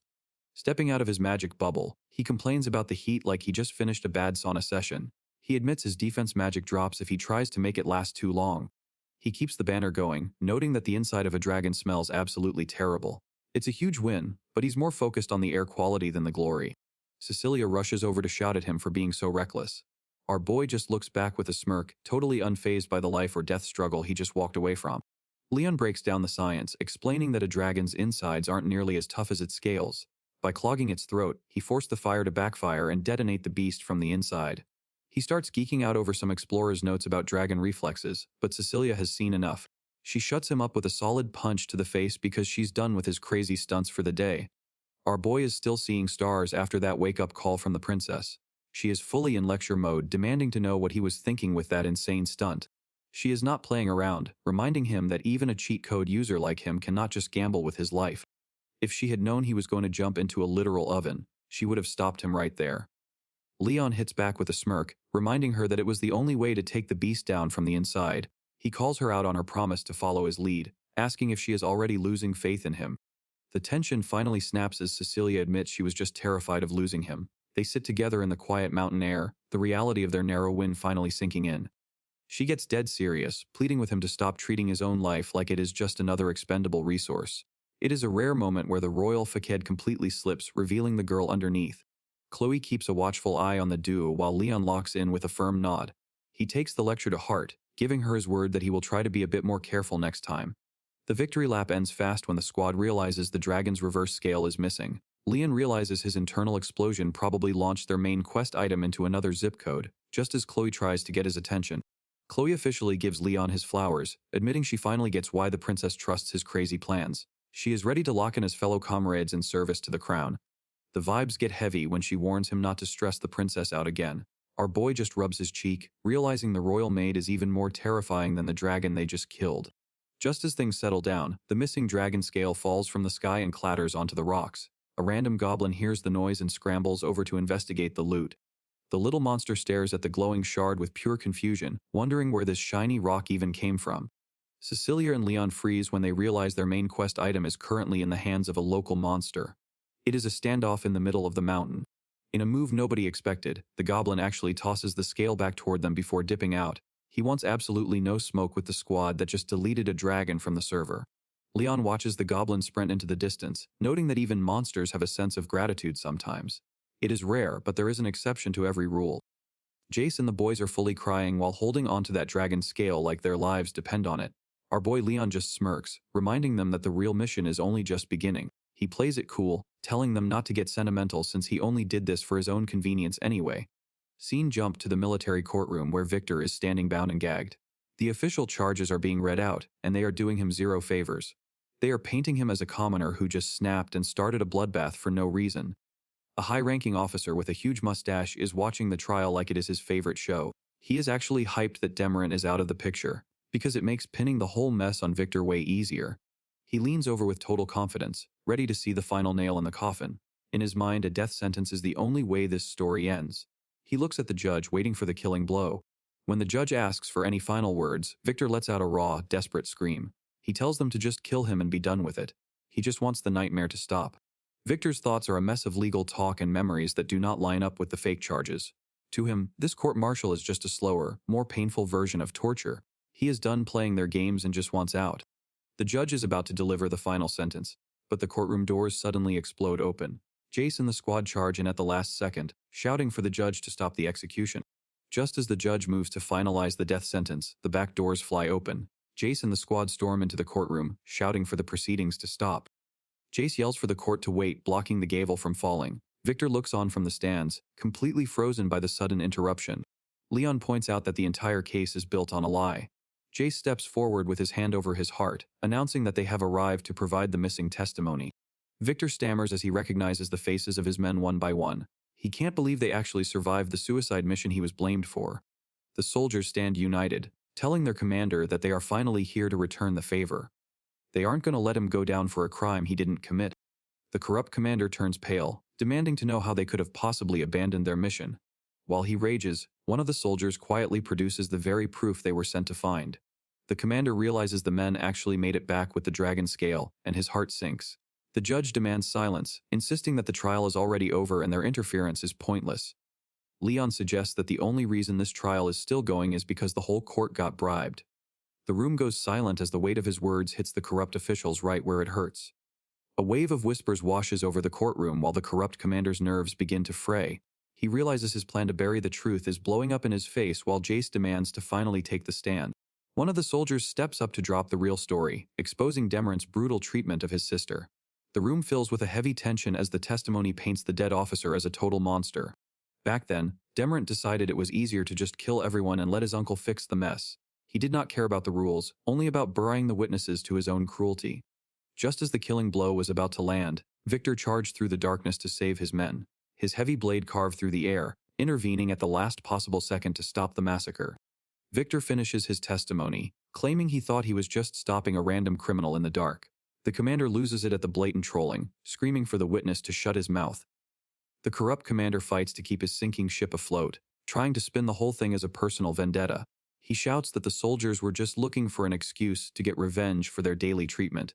Leon can only sigh while the corrupt commander starts vibrating with pure rage. It is pretty hilarious seeing a high-ranking official reduced to making weird glitching sounds. Instead of dropping a revenge speech, the witness hits him with the ultimate disrespect. He actually thanks the commander for always sending him to the front lines because he loved the action. The commander slams the desk, losing his mind because his victim does not even hate him. Meanwhile, the legal team is just over there taking notes on the total meltdown. The court finally acknowledges that the previous death sentence was a total mistake. They discuss the paperwork while the commander watches his entire life work go down the drain. A few hits from the hammer are all it takes to snap the metal. Victor finally stands up as a free man, genuinely surprised that his execution was cancelled. With the false charges finally dropped, Victor is officially a free man. The whole killing a comrade mess is behind him, and the sun is finally shining on his career again. Even in his downtime, Victor is not slacking, pushing his limits with some intense pull-ups. He cannot stop thinking about that mysterious librarian who saved his life. His squad members barge in to check on their leader, and the energy is unmatched. They are just happy to see their lieutenant back in one piece and out of the dungeon. A celebratory meal with the boys is just what the doctor ordered, even if he is technically stuck on house arrest. A little confinement is nothing compared to the execution he just dodged. Over in the infirmary, Neri is finally getting some well-deserved rest. Princess Cecilia is personally making sure she has the best care, even setting up a top-tier prosthetic arm for her. Victor keeps it real with his squad, admitting that even if the noble was a monster, he still broke the law. He is ready to move on, but he is making sure his men are prepared for whatever comes next. Elsewhere, the higher-ups are sweating as they try to keep the legal fallout from blowing up. They manage to bury the drama for now, but the political tension is through the roof. Victor takes a massive bite of his meal, admitting he really thought his superior was one of the good guys. Jace tells him he needs to be way more careful about who he trusts from now on. The boys are already on top of the damage control, hitting up the local newspapers to bury those fake scandals. They are making sure the lies about their lieutenant do not stick in the public eye. Victor realizes that Leon Almarsh was the one pulling all the strings from the shadows to save him. He is genuinely confused why a random librarian would go through all that effort for a rogue soldier. The soldiers do not even hesitate, telling Victor that Leon is straight up stronger than a dragon. They were right there for the showdown and seen the impossible with their own eyes. Elsewhere, our boy Leon lets out a massive sneeze out of nowhere. It is the classic vibe when you know someone is gossiping about you behind your back. Back at the palace, Cecilia serves up some tea while sharing the good news about Neri getting her spirit back. Leon just sits there looking a little lost while the girls handle the hospitality. Cecilia knows she cannot erase the trauma, but she wants to give Neri the strength to take a new step forward. Leon is just happy that the custom prosthetic arm from Master Domus was a total success. Master Domus is locked in. The man's artisan spirit is the only reason the squad is walking around with top-tier custom gear. Tea time isn't exactly relaxing for Leon. He knows Victor is a high-value asset, but he is already stressing about the vibe check of working with him long-term. Being a nice guy is cool and all, but it does not always mean you will vibe. Since this partnership is for the long haul, Leon is praying they do not clash too hard. All he wants is a teammate who is actually quick on the uptake. Cecilia and Chloe are not impressed by the salt though, giving him a side eye for being such a high-maintenance boss. Elsewhere, Leon is officially calling it a day. He is ready to head home and sleep for a century before dealing with any more drama. Too bad the universe has other plans. Jace pops out of nowhere to ruin the peace, leaving the trio stunned. He is carrying an urgent message from Victor specifically for Leon. Our boy has zero clue why he is getting mail from the lieutenant this early. Our boy is frozen solid like he just seen a ghost. The letter from Victor must be some serious heat to leave him looking this terrified. He tries to laugh off the awkward vibes with a nervous sweat. Apparently the letter was a bit much, but he knows they need to meet up properly to talk about the future. Transitioning to the field, Leon is already reconsidering his life choices. Victor is moving so fast he leaves after images, refusing to hold back against a man he thinks is stronger than a dragon. Our boy can only watch in shock at the pure speed. Victor stands tall with a massive blade, ready to show off the strength that earned him his reputation. Victor gets way too close for comfort while asking for a permanent spot on the squad. Leon is not feeling the energy, calling him gross and putting the whole request on hold. Not one to take no for an answer, Victor suggests they trade blows to really get to know each other. He decides that understanding each other is best done through some good old-fashioned violence. The air splits as Victor drops a serious slash without any warning. Leon is left shouting at the dude for going full power in what was supposed to be a friendly spar. Our boy is sweating bullets as Victor moves so fast he is leaving after images. It is clear that holding back against a human cheat code like this is just a recipe for disaster. Victor just laughs it off, claiming he is fine with any reason as long as they get to trade blows. Not impressed, Leon starts dropping some deep lore from his past world about a legendary duel on an island. He breaks down how the winner used psychological warfare and a reach advantage to secure the win. It was not just about strength, but about outthinking the opponent before the fight even started. The lesson here is simple. In a real battle, the one who actually uses their brain is the one who comes out on top. Leon locks in, realizing Victor is the type who only understands a language of violence and defeat. If he wants a real fight, our boy is ready to drop the holding back and give him exactly what he asked for. Victor is hyped that the boss is finally getting serious, his excitement hitting the roof. Leon is just confused by the sudden energy shift and wonders why the dude just ditched his weapon mid-fight. The sword is currently in orbit while Victor points out it is not needed anymore. He is ready to settle this with pure grit in his bare hands. Victor is coming at him with a punch while his massive sword falls from the sky like a time trap. Our boy is left wondering if this guy is actually human. The combo is relentless. Victor throws a heavy fist, catches his falling blade mid-air, and transitions into a brutal slash without missing a beat. Both of them are calling each other crazy for the stunts they just pulled. Leon realized he barely had time to react, forcing him to use raw magic just to survive. Catching his breath, Leon realizes he is in a legendary level duel where one mistake means death. He is genuinely curious about how Victor is reading his movements. The heavy tension suddenly snaps as Victor goes quiet. He starts mumbling about something being familiar while looking totally confused. Victor points a finger and asks the most random question possible. He wants to know if they have crossed paths before today. With a vibe check as the duel continues, Leon asks if they have actually met before, but Victor is convinced they spent some serious time together in the past. RMC gives him a flat rejection with zero hesitation. This total denial leaves Victor sweating as his theory gets shut down instantly. Leon points out that he would definitely remember meeting a distinctive idiot like Victor. The rogue soldier is too busy thinking to even realize he just got insulted. Victor decides to stop thinking and just let his weapons do the talking. Leon can only sigh at the refreshing level of stupidity his opponent is showing. Victor charges back into the fray with a wild grin. Their weapons clash in a blur of superhuman speed as Leon matches the aggressive pace with ease. Victor scrambles across the arena to dodge a barrage of magic. After seeing Leon's rapid-fire technique, he prepares a heavy counterattack by readying his massive mace.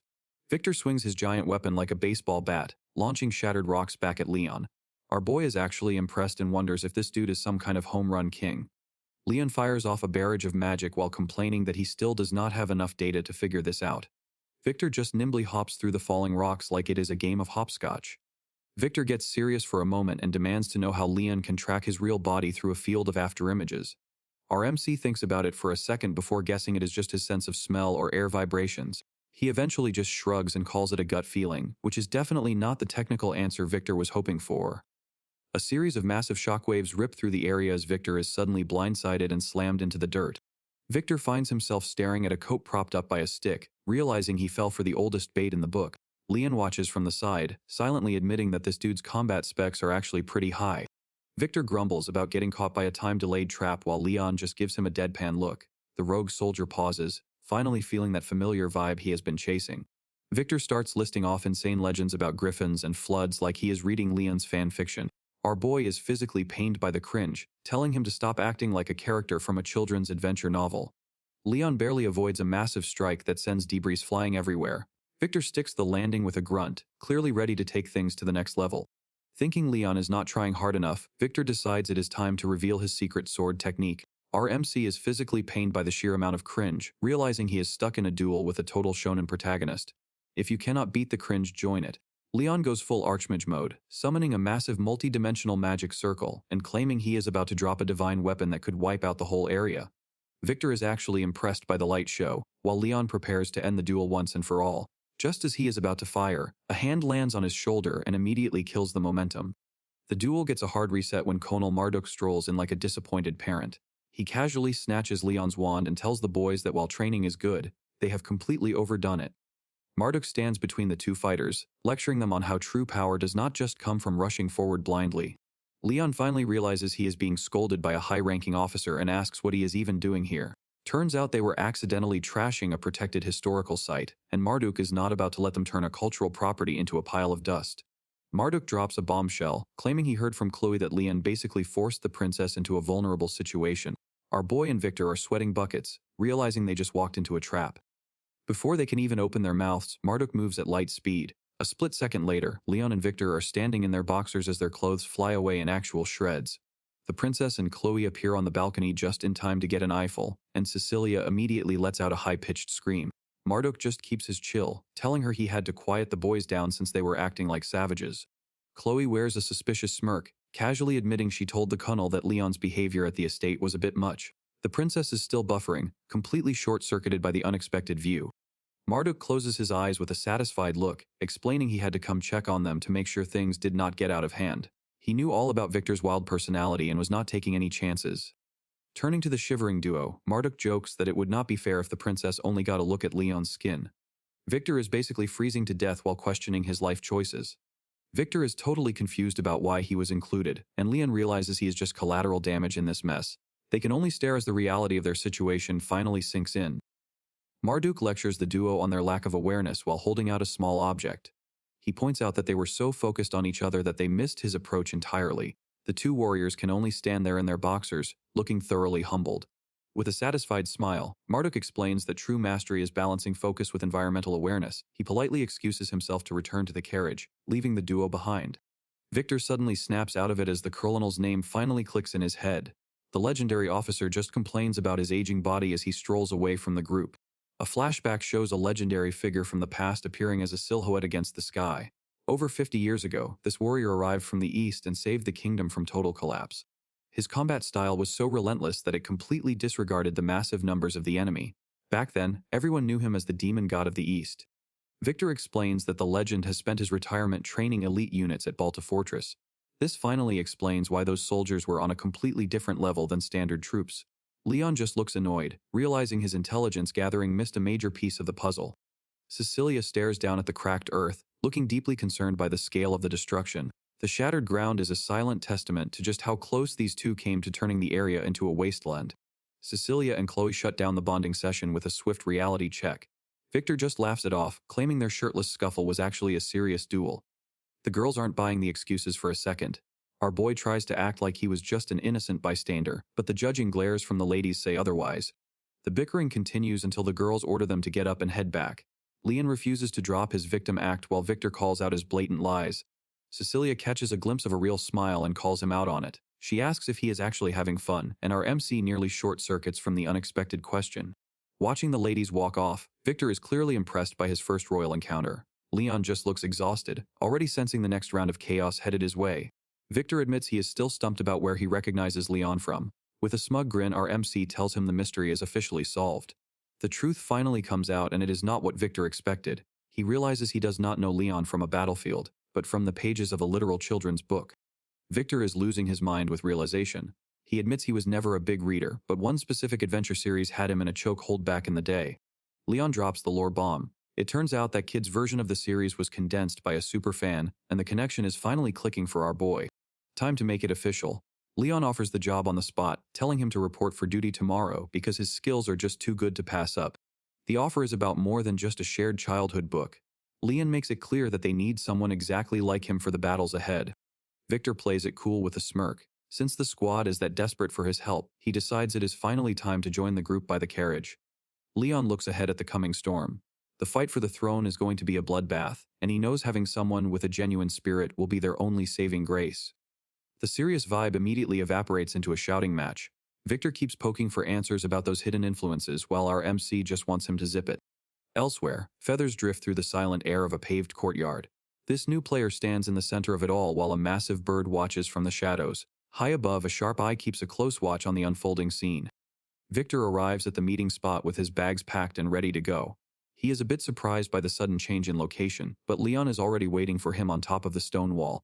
Chloe informs him that the princess has already moved on to the palace while Leon drops some heavy news. The king's health is failing, and all the royal siblings have been summoned to the capital for an emergency visit. Inside the palace, Cecilia is suiting up in her armor and handing her sword over to the guards. She is clearly on edge, asking if her brothers have already arrived at the castle. Suddenly, her younger sister comes sprinting down the corridor with a huge smile.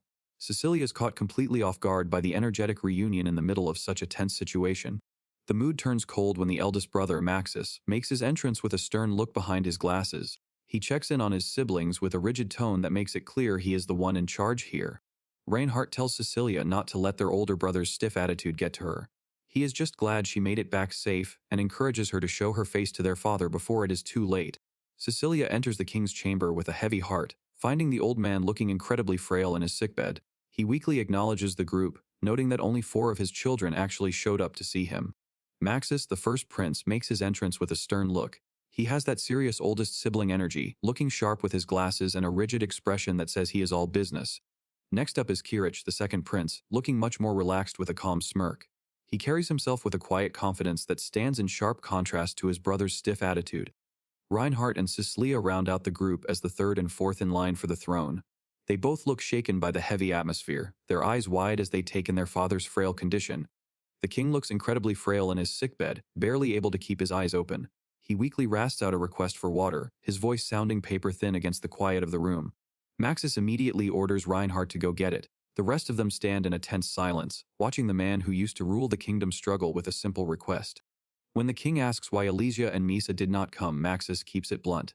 He reminds his father that since they married into other houses, they are not part of this inner circle anymore. Standing at the foot of the bed, Maxis gives a satrap on the border. It has been 6 months since his father collapsed, and even though the neighbors tried to invade 3 times, the prince has already repelled every last one of them. Maxis keeps it strictly professional as he gives his father the border update. He assures the old man that he is handling every domestic issue personally so the king can focus on recovering. The youngest princess pipes up with some good news about their mother getting her strength back. Despite the happy update, the king is stuck in his head, asking after Kirich and Paul. Reinhardt gives a quick nod and a smile, promising that everyone is doing their part. The king weakly calls out for Cecilia as the rest of the siblings watch in silence. The peaceful vibe gets shredded when Maxis finally loses his cool. He snaps at his father, bringing up all the reckless and unplanned territory grabs from back in the day. Bro is really going in, calling out the king for spending his life in total debauchery at the court. He mocks his father for trying to play the family card now that his body is broken and his time is running out. Maxis tells the old man he is apologizing to the wrong people before turning away. Cecilia and her sisters are left completely stunned by the coldness of his words. Suddenly, the door flies open and their mother marches into the room. She ignores everyone else and orders Reinhardt to come with her immediately. Cecilia can't stop the tears while Cecilia stands frozen in shock. The heavy atmosphere in the room suddenly sharpens into a focused, intense gaze. Cecilia tries to call out as her mother drags the young prince away without a second thought. The queen mother is over it, insisting they take him somewhere with better air to breathe. Maxis cold-bloodedly ends the meeting. He tells the princess their business here is finished and she is free to do whatever she wants. Cecilia is hit by a sudden, violent coughing fit that leaves Cecilia looking terrified. She tries to offer a bit of hope, promising they'll talk more about the book very soon. A calm sideways glance from the third prince. He tells her simply to rest easy. Maxis is absolutely fuming, calling everyone out for being small-minded. He makes it clear that he won't let any one person carry the weight of the entire kingdom alone. Kirich just chuckles at how intense his brother is being. His relaxed vibe is interrupted by his butler Paul, who reminds him that their guest is waiting for the promised meeting. Kirich leans back with a confident smirk, casually noting that everyone has their own personal ideals. He looks directly at the princess, wondering if she is finally starting to see things from his perspective.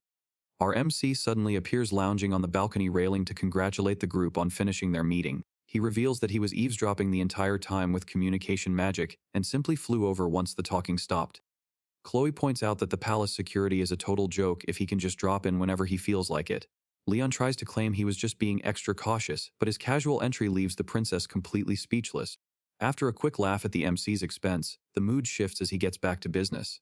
He asks for a full report on the meeting and what her final impression of the third prince actually was. Cecilia admits that she still can't quite read the third prince at all. He has always acted calm and friendly toward her, never showing even a hint of hostility until this moment. She looks deeply unsettled, explaining that hearing him use the word ideals triggered an immediate red flag. Something about the way he said it left her with a heavy, unshakable feeling that something is wrong. Leon takes her intuition seriously and decides that their little detour is officially over. It is time to stop playing around and return to their original plan. Leon looks back on the path they took, calling the entire legal battle just a minor detour. He reminds everyone that everything they have done so far was leading up to a single goal. With a sharp point and a grin, he reveals the true objective. It is finally time to form Princess Cecilia's very own private army. Elsewhere, the corrupt commander is absolutely sweating as he begs for a favor. He kneels before the second prince, complaining that the trial has completely ruined his military standing. He tries to offer up the precious dragon scale as a bribe to save his skin. The prince doesn't even look at the treasure, casually mentioning that he would rather talk about the beauty of birds. A deep monologue begins as dark shapes fill the sky. The prince notes that birds have no pretension, staying humble in their simple black feathers while focusing only on their prey. Even when they eat rot, they never become rotten themselves. They live with singular purpose and vanish in secret when their time is finally up. Then the prince snaps, getting right in the commander's face with a look of total contempt. He asks why a human like him has such a disgusting stench of rot in every word he speaks. Reinhardt isn't interested in bribes and strikes down the corrupt officer for trying to leverage the lives sacrificed for the dragon's scale. The prince declares that the commander's cowardice has officially insulted the value of every life lost for that treasure. Blood splatters across the room as Paul watches in silence while his master demands a final answer from the dying man. A chilling conversation unfolds between the butler and a masked subordinate as they oddly praise the dead captain for his final spiritual growth. The mood turns disturbingly polite as the prince orders Paul to handle the funeral and provide a grave overflowing with flowers. Looking toward the horizon, the prince offers a final thanks to his victim as confirmation that his beautiful ideals are the only way forward. The scene opens with an epic prophecy about the magician of the scales, a legendary strategist destined to bring balance to the world. This chosen one is supposedly the only hope to save the kingdom from its coming collapse. We jump to a flash forward of the newly formed Scales Brigade in action. Princess Cecilia is leading her team on their very first mission, and the vibe is completely different. Our boy is already eyeing the prize. He looks toward the circular McColl fortress and declares that they are going to take it down with their own hands. Back in the present, Leon explains the logic behind this bold move. He tells the princess that she needs a massive, undeniable military win if she wants to secure her place on the throne. He then reveals that she actually already has the 9th Brigade under her command, which catches her completely off guard. She mentions it is just a small group of 400 guards, but Leon is already cooking something up. Leon starts comparing her small squad to Prince Maxis, who basically has control over the entire royal army while their father is sick. He adds that Prince Reinhardt also has a small escort team, so he is not the immediate priority. The real threat is Prince Kirich, who has a full division and elite personal guards ready to move at any time. His strength is the real deal, and Leon knows that a direct conflict right now would be a complete disaster. Leon starts breaking down the squad goals, assigning roles to everyone like he is drafting a fantasy sports team. He positions Cecilia as the heart, himself as the brains, and Victor as the heavy hitter ready to take the hits. The core is set, but the numbers are looking real thin for an actual army. Leon shoots down the idea of borrowing troops from the veterans, opting to keep them as backup while they build their own force. He makes it clear that their small size is actually their biggest advantage for making a name for themselves.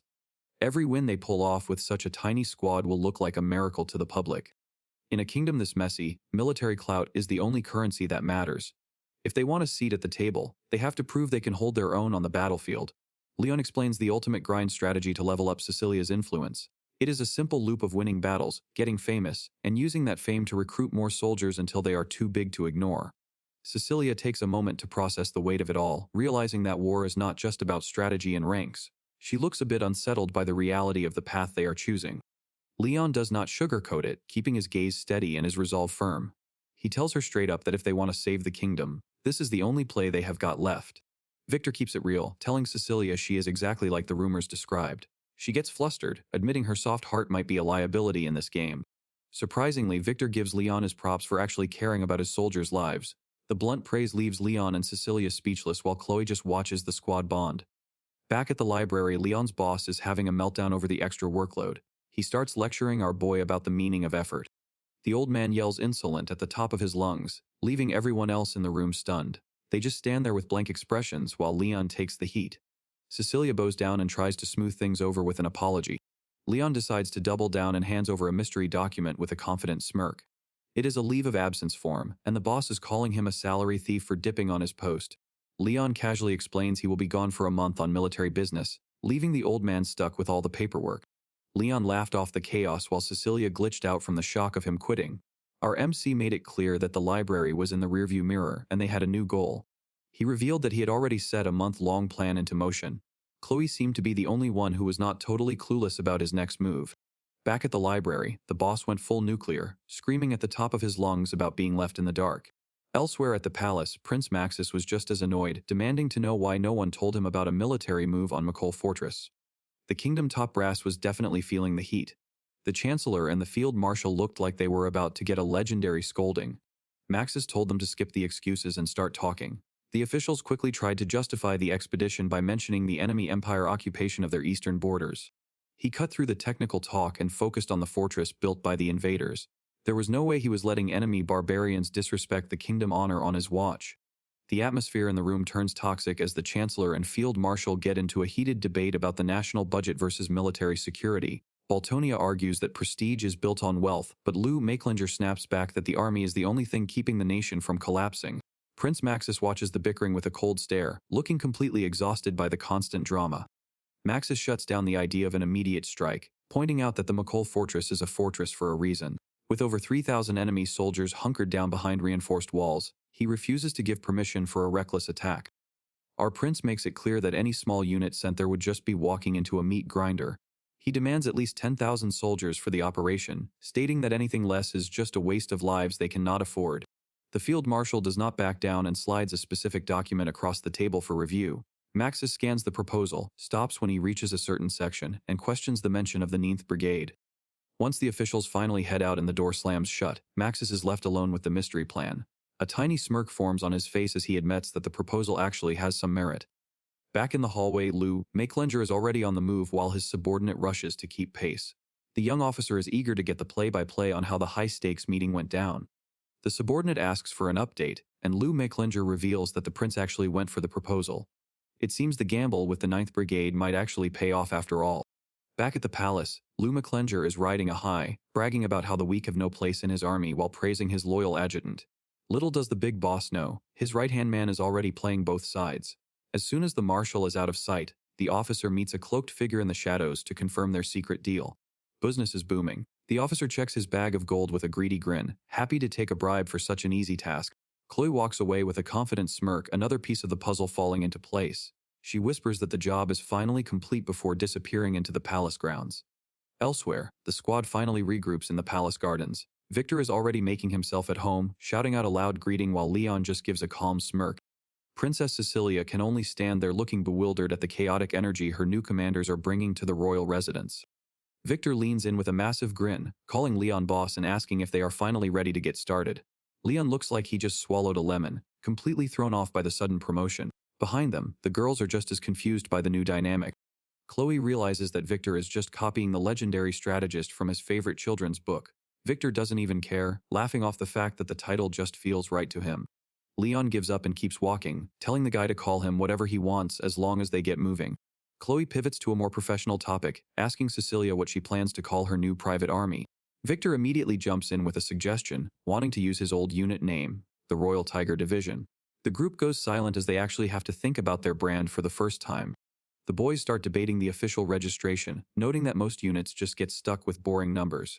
Leon points out that some squads try to sound cool with nicknames like the Light Speed Division, but it usually ends up sounding pretty lame. They are so busy overthinking the logic that they barely notice the gears turning in the princess's head. Victor thinks the flashier names aren't half bad, but Chloe is already roasting the guys for their lack of taste. Cecilia breaks the tie with a name of her own, proposing they go with the Scales Brigade. This title isn't just for show, as it's actually linked to an ancient prophecy about a savior known as the Magician of the Scales. The legend says this figure will lead massive armies and bring absolute balance to a world on the brink of ruin. Cecilia explains that her family has always believed this hero would appear at every major turning point in history. Leon is having a total midlife crisis over the title, insisting he is more of a shadowy operator than some legendary light bringer. Realizing he's not winning this argument, Leon tells her it's her unit so she can call it whatever she wants. Cecilia doesn't waste a second making it official, and the rest of the squad is already on board with the new brand. With the staff showing up to remind them of the schedule, Leon is happy to finally get moving. He leads his new team toward the exit, ready to take the first real step in their mission now that the naming drama is over. The squad starts moving to fulfill the princess's wish, but elsewhere, the mood is much darker. Second Prince Reinhardt stands silently over a rose-covered casket, his usual playful vibe replaced by a cold and heavy silence. A massive formation of soldiers stands at attention, ready to follow their new commanders into the fray. These are the comrades who will be putting their lives on the line to make sure Cecilia's vision for the kingdom actually happens. The squad gathers on the balcony to face the crowd. With the banner held high, the Scales Brigade is officially established. The soldiers aren't exactly feeling the hype for the new unit. They see this group as nothing more than a few rookies and old-timers tossed together to play bodyguard for the princess. Doubt is spreading through the ranks faster than a rumor. One guy is already having a meltdown, wondering if this ragtag group has any chance of taking a castle without getting wiped out. His comrade is quick to shut him up, reminding him that they are all stuck in this mess together. Just as the tension peaks, a sharp step echoes across the balcony to silence the crowd. Cecilia steps into the light with her core team to address the new recruits. She makes it clear that while they are now the Scales Brigade, her first order of business is making sure nobody does anything reckless. Looking out over the formation, she acknowledges that this first campaign is going to be a nightmare. She tells them straight up that if things go south, she is the one who will carry the weight of the failure. Her gaze hardens with a direct order to every soldier in the field. No matter what the mission requires, they are to prioritize their own survival above everything else. The squad wraps up the speech with a humble bow that leaves the soldiers murmuring in confusion.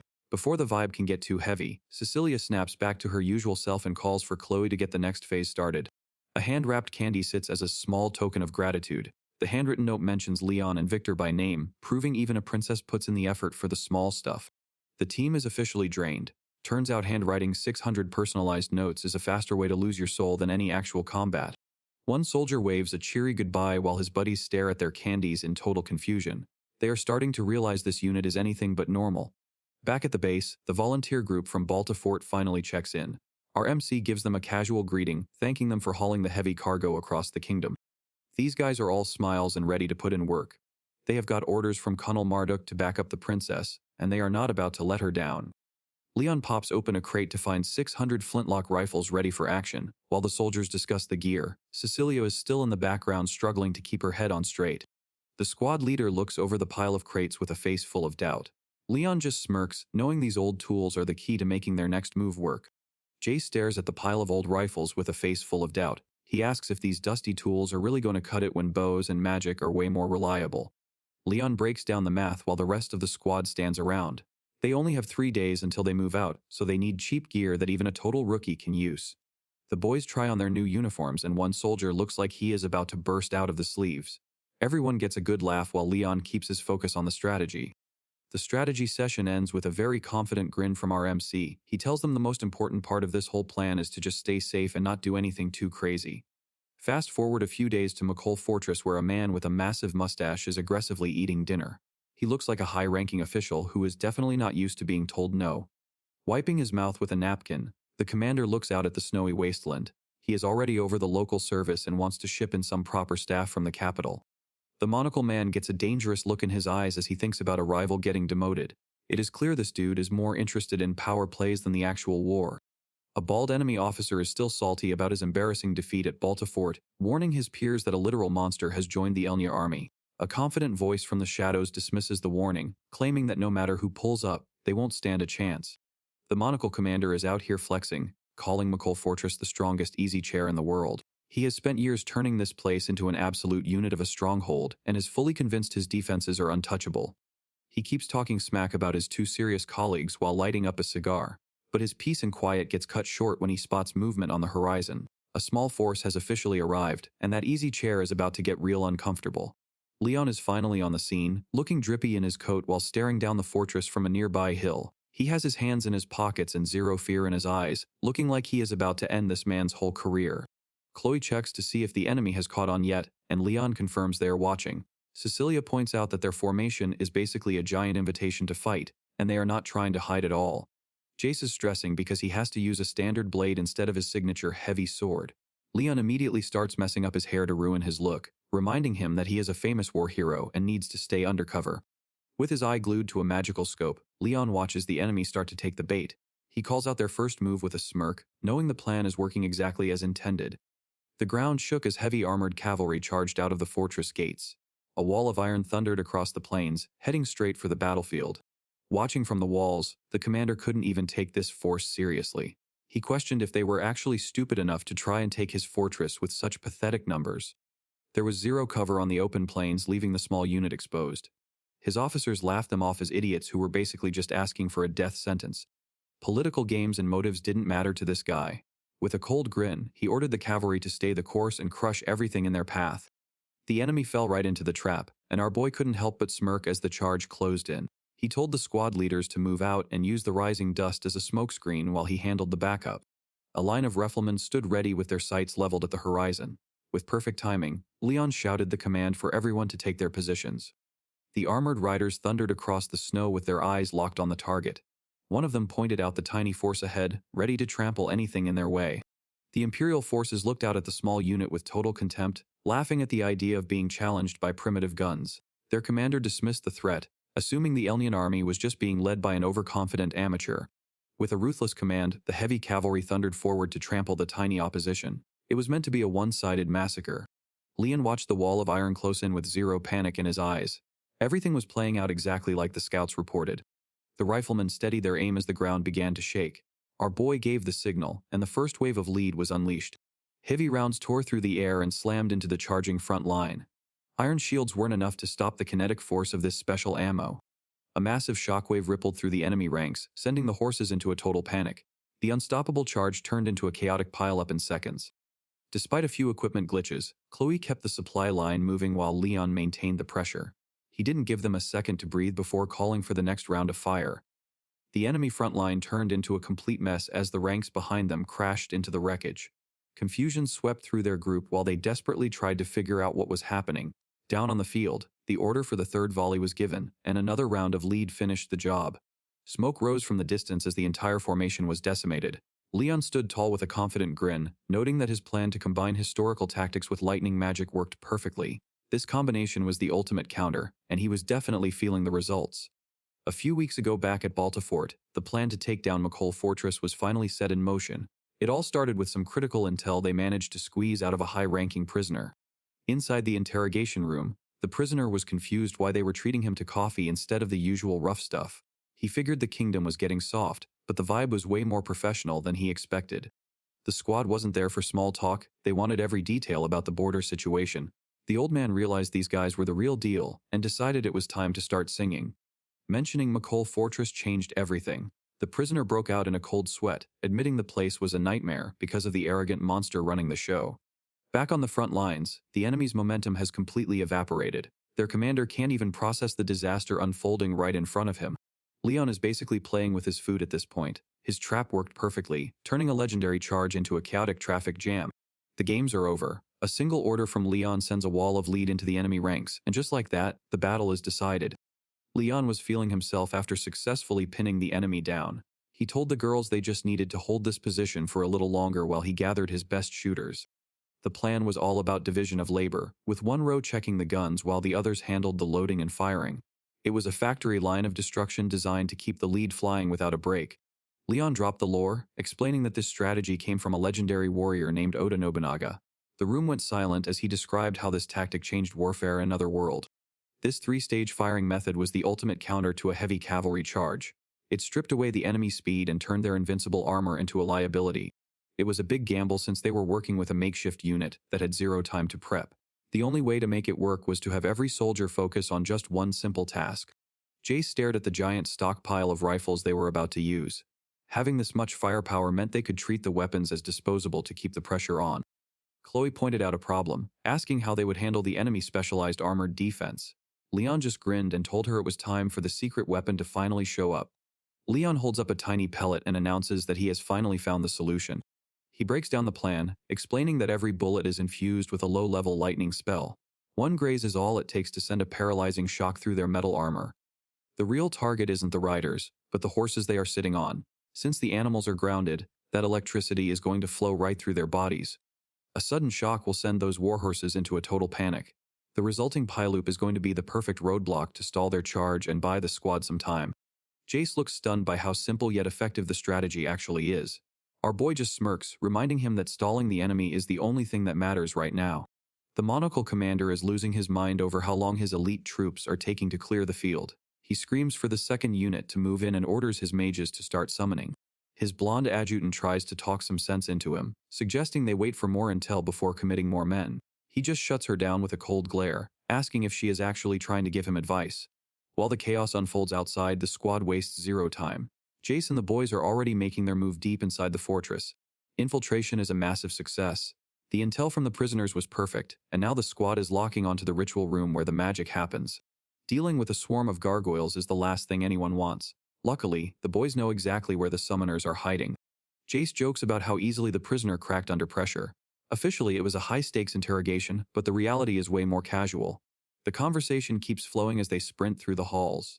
Jace mentions that the interrogation was actually legit.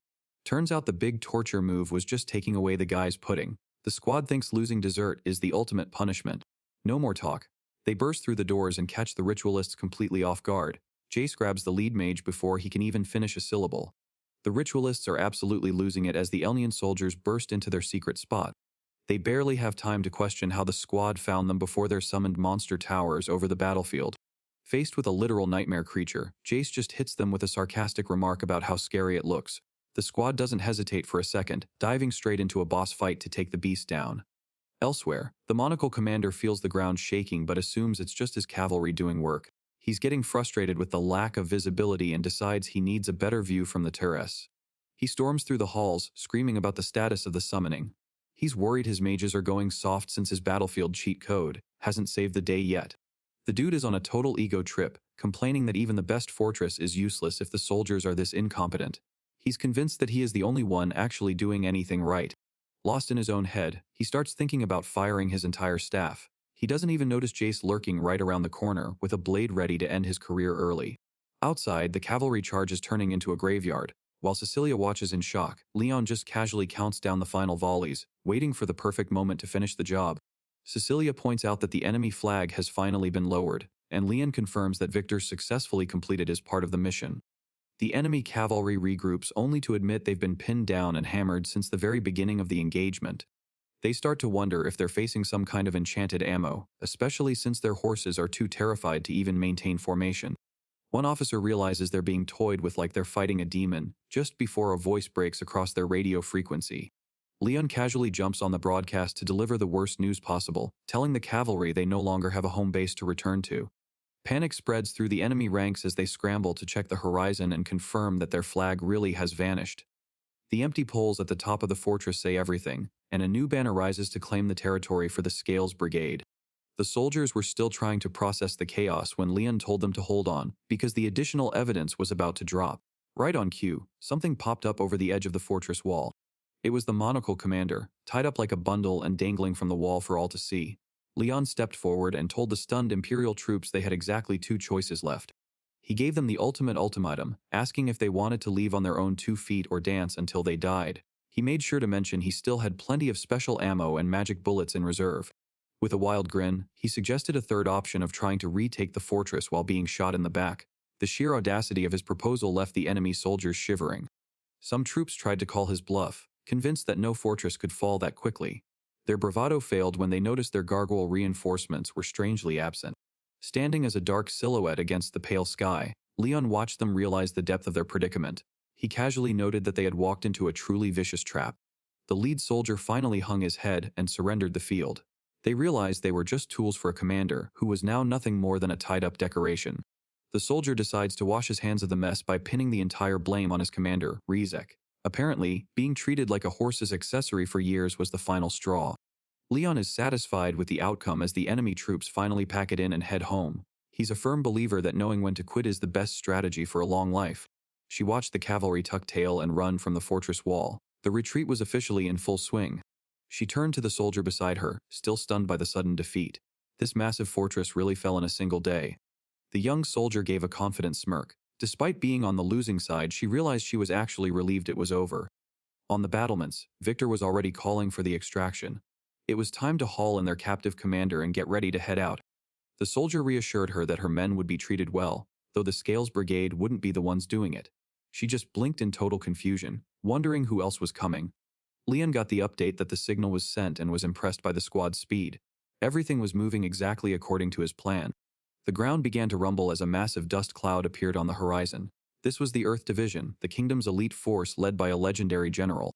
The legendary Earth Division finally rolled up to the scene. General Ziggurat made his grand entrance on a rearing horse, letting everyone know they were answering the call for backup. Seeing the cavalry arrive brought a huge smile to Princess Cecilia's face. Ziggurat kept it professional, bowing his head and greeting the young royal with the respect she deserved. Ziggurat turned a sharp eye toward Leon, noting that the shadow tactician actually managed to pull off the mission. He explained they were just nearby for training drills when the urgent request reached them. Our boy just laughed it off and gave a casual wave of the hand.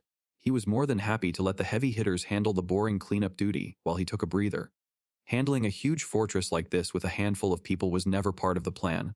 Leon pointed out they still had prisoners to round up and enemy stragglers to worry about. He knew the fresh reinforcements were the only way to keep the situation under control. The rookie soldiers were geeking out over seeing the kingdom's most elite unit right in front of them. Their commander wasn't impressed by the fanboying though, ordered them to keep working until the entire area was cleared. They quickly snapped back to reality, realizing the work wasn't done yet. Looking down at their new gear, the squad felt a genuine sense of pride for the first time. They might be a ragtag group of misfits from different backgrounds, but they actually made a real difference on the battlefield. The group just laughed about how their chaotic brigade managed to pull it all together. General Ziggurat is ready to get things moving, but he suddenly stops in his tracks. He spots some old army buddies in the crowd and heads over for a quick reunion. The rookie soldiers are losing their minds seeing their commander acting so casual with these veterans. Looking back at the fortress, the reality of the situation finally hits the squad. They actually captured an impregnable stronghold without breaking a sweat. Cecilia is glowing with pride as she approaches Leon. She calls the entire operation a masterpiece and gives our boy his flowers. Leon tries to play it cool, saying he just used some dirty tricks that probably won't work again. Cecilia does not care though, noting that they managed to win the battle without a single life being lost. Our MC starts stressing out, telling her not to get used to these kinds of miracles. She just smiles and agrees, knowing the path ahead is still filled with danger. Looking off toward the horizon, Leon tells himself it was all just a coincidence. He is convinced that the stars just happened to align for his plan to go this well. Cecilia gushes about how happy she is to have a strategist who actually gets her ideals. Leon isn't exactly feeling the sentimental vibe though. She tells our MC to kick back and relax while she heads off to help the rest of the squad finish the cleanup. Catching him alone, Chloe mentions there's a little detail she's been curious about. Leon just wishes everyone would learn the art of slacking off for once. Chloe asks how he managed to prep over 600 lightning-infused bullets so quickly. Our boy reveals the grueling truth. He stayed up all night manually enchanting every single one. Chloe points out that his so-called efficiency is basically as tedious as the princess's habit of hand-naming individual candies. For a guy who loves to complain about work, he sure puts in a lot of overtime. Reality finally hits Leon as he realizes he totally played himself. Chloe just sighs, noting that her boss is just as much of a high-maintenance overworker as the royals. Elsewhere, Prince Maxis reads a heartfelt letter of gratitude from Princess Cecilia. She's thanking him for his unit's help, but his face says he's anything but grateful for being dragged into this mess. Crushing the report in his hand, Maxis realizes he has been completely outplayed by this latest move. He cannot even challenge the results now that the logistics and defense of the fortress have been dumped into his lap. The numbers do not lie, and taking a stronghold with such a small force is nothing short of a miracle. He starts to wonder where the princess managed to find such high-level tactical advice. When his subordinates try to dismiss the victory as a fluke, Maxis immediately shuts them down. He is not interested in their excuses when the threat to his influence is this clear. Recalibrating his priorities, Maxis decides to keep his primary focus on his brother while keeping a wary eye on the princess. He still cannot understand why a veteran like General Gigrad would choose to stand by her side. Elsewhere, the vibe shifts completely as Cecilia steps out in a stunning new dress. Leon is actually impressed for once, noting that the simple style perfectly matches her royal status without being over the top. Cecilia is not so sure about the daring thigh slit, but the tailor just tells her it is the necessary spice for the look. Leon is just standing there sweating, probably regretting being part of this fashion show. The young vice captain is mostly just confused and asks the tailor who they even are. After some playful banter about their gender, he decides it does not matter because they are a beauty anyway, and the group moves on to business. Samus drops a heavy hint about having a secret identity before pivoting back to the mission. This dude and the princess can only offer a nervous nod as the pressure of the big D-boot finally sets in. Cecilia admits her nerves, but Leon reminds her that these public appearances are just part of the job. If they want to maximize the impact of their victory, she has to own the spotlight. With one final pep talk from the tailor, Cecilia steps out onto the stage. The blinding flash of reporters' cameras greets her as she takes her place at the podium. Chloe officially kicks off the press conference, introducing the princess to the eager crowd. All eyes are on Cecilia as she prepares to detail the fall of the fortress. Reporters waste no time firing off questions about the battle and her personal life. Chloe tries to maintain order as the room descends into a clamor for answers. A flustered Cecilia starts oversharing details that nobody actually asked for. Chloe immediately shuts her down, reminding her to keep things professional for the cameras. Watching from the wings, our boy is satisfied with the vibe of the room. Meanwhile, Cecilia humble brags her way through the speech, crediting the victory to the Scales Brigade and the support of Prince Maxis. Wrapping up her humble acknowledgement of Prince Maxis, Cecilia moves the session forward and calls for the next set of questions.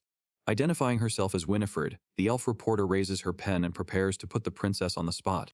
She acknowledges the military win but immediately pivots, pointing out that the kingdom has seen plenty of similar victories in its long history. The questioning gets intense as she asks what this victory actually changes for the kingdom, and if it will lead to any real improvements. Watching from the sidelines, our boy realizes this reporter isn't playing around while Cecilia holds her ground. Taking it in stride, Cecilia addresses the century-long stalemate with the Astoria Empire that has defined their borders for generations. The room falls into a stunned silence as she suggests the war could drag on for another century without a radical shift in strategy. Declaring that the age of lone heroes is over, she tells the crowd they must have the courage to join hands with the Empire for true peace. This is only the beginning, she declares as the room falls into a heavy silence. She tells the crowd that every move she has made so far was leading up to this very moment. She paints a picture of a world where people can forget about borders and just enjoy a picnic in the spring sun. It is a soft vision of peace that contrasts sharply with the reality of their long war. Standing tall at the podium, she admits that such a world does not exist yet. She tells the audience she is determined to see that peaceful future with her own eyes while our boy watches from the sidelines. Winifred chuckles as she stands by the window with Gantes. She seems in a great mood, and her dwarf colleague definitely notices the positive vibes. She admits it has been a long time since a press conference was actually interesting. Gantes takes a puff of his pipe, still stunned that a royal would officially call for an end to the war. Franz weighs in, noting that Cecilia's words would normally be dismissed as naive dreams. However, her bloodless capture of a massive fortress has given her vision some serious political weight. The whole room is in a total frenzy over the news. Franz mentions his agency is in chaos while Winifred notes how the elven press likely hit the princess with the toughest questions. Gantes remains focused on the common people. He is curious to see how the regular citizens will react to such a radical shift in their kingdom's future. The group decides to head out and file their reports immediately. They agree to tell the story exactly as it happened, calling it a potential turning point in history. Winifred stays behind for a moment, her eyes glinting with curiosity. She is already starting to suspect there is a brilliant strategist working from the shadows to pull all this off. Cecilia is in a total panic after her press conference. She is convinced her off-script moment just ruined everything. The squad tries to hype her up, calling the speech a huge win. She is still not sold, worrying her message about military success got overshadowed. Leon is actually thrilled about the whole situation. He knows that clashing with the other prince's ideals was the perfect way to stand out in the power struggle. He realizes that Elf Reporter was definitely testing her. Cecilia did not flinch though, using her battlefield results to prove her peace plan was not just talk. This dude Leon is cackling over how much of a mess the political scene is about to become. Chloe is not joining the party, since she is already calculating the next move. Chloe drops a reality check on the room. Calling for peace might sound nice, but it technically breaks the rules of the alliance their kingdom belongs to. Leon is not worried at all. He claims the backlash will actually help things move forward on autopilot. Maxis is not buying the hype. He makes it clear that being a princess does not give Cecilia a free pass to sit on the throne. The political heavyweights give him the green light. They expect him to keep the kingdom stable while the alliance of kings stays locked in. Sitting pretty, Maxis feels untouchable now that he has the official stamp of approval to be the next king. He acts like the job was always his. He dismisses the recent drama as nothing but noise, though he is keeping an eye on those who are overstepping. Elsewhere the vibe shifts. Kirich stands alone as a swarm of crows circles the terrace. Kirich drops a cryptic order for his butler to go help the birds. He claims that some things just cannot be left to human hands. He plays the part of the polite master. Even with a simple cup of tea, he makes sure to praise his butler's perfection. Our boy is catching up on the news and he is not even trying to hide his smirk. He finds the idea of a peaceful picnic in this world pretty hilarious while birds circle outside his window. A simple mistake like breaking porcelain is a death sentence in this house. The boss thinks some things just need a noble end to keep the standards high. Old Man Paul has been the reliable shadow in the background since day one. He is the only one the king trusted to handle the chores and feed the local crows. Losing a talented piece like Conal Asham is a bit of a bummer for the collection. At least the guy left behind a stack of rare books to fill the library's shelves. The tea here is apparently so good it ruins every other drink for life. Once you have a taste of this perfection, everything else just feels like tap water. Our prince is getting all philosophical about the history of beauty and the limits of the human spirit. He actually thinks the colonel could have reached enlightenment if he had not been cut down so soon. The official story says the man took himself out, but there is clearly more to the tale. Everyone has their reasons when they decide to check out early. Kirich treats his meeting with the Order of the Final Days like a simple business transaction, evaluating the worth of their dark achievements. He admits he is driven by a singular ideal, his cold gaze fixed on a future only he can see. He knows royal blood is not enough. With the military power firmly in his brother's hands, he needs a different kind of strength to make his vision real. Our prince questions the logic of their partnership, wondering how a cult obsessed with the end of the world can help him sustain it.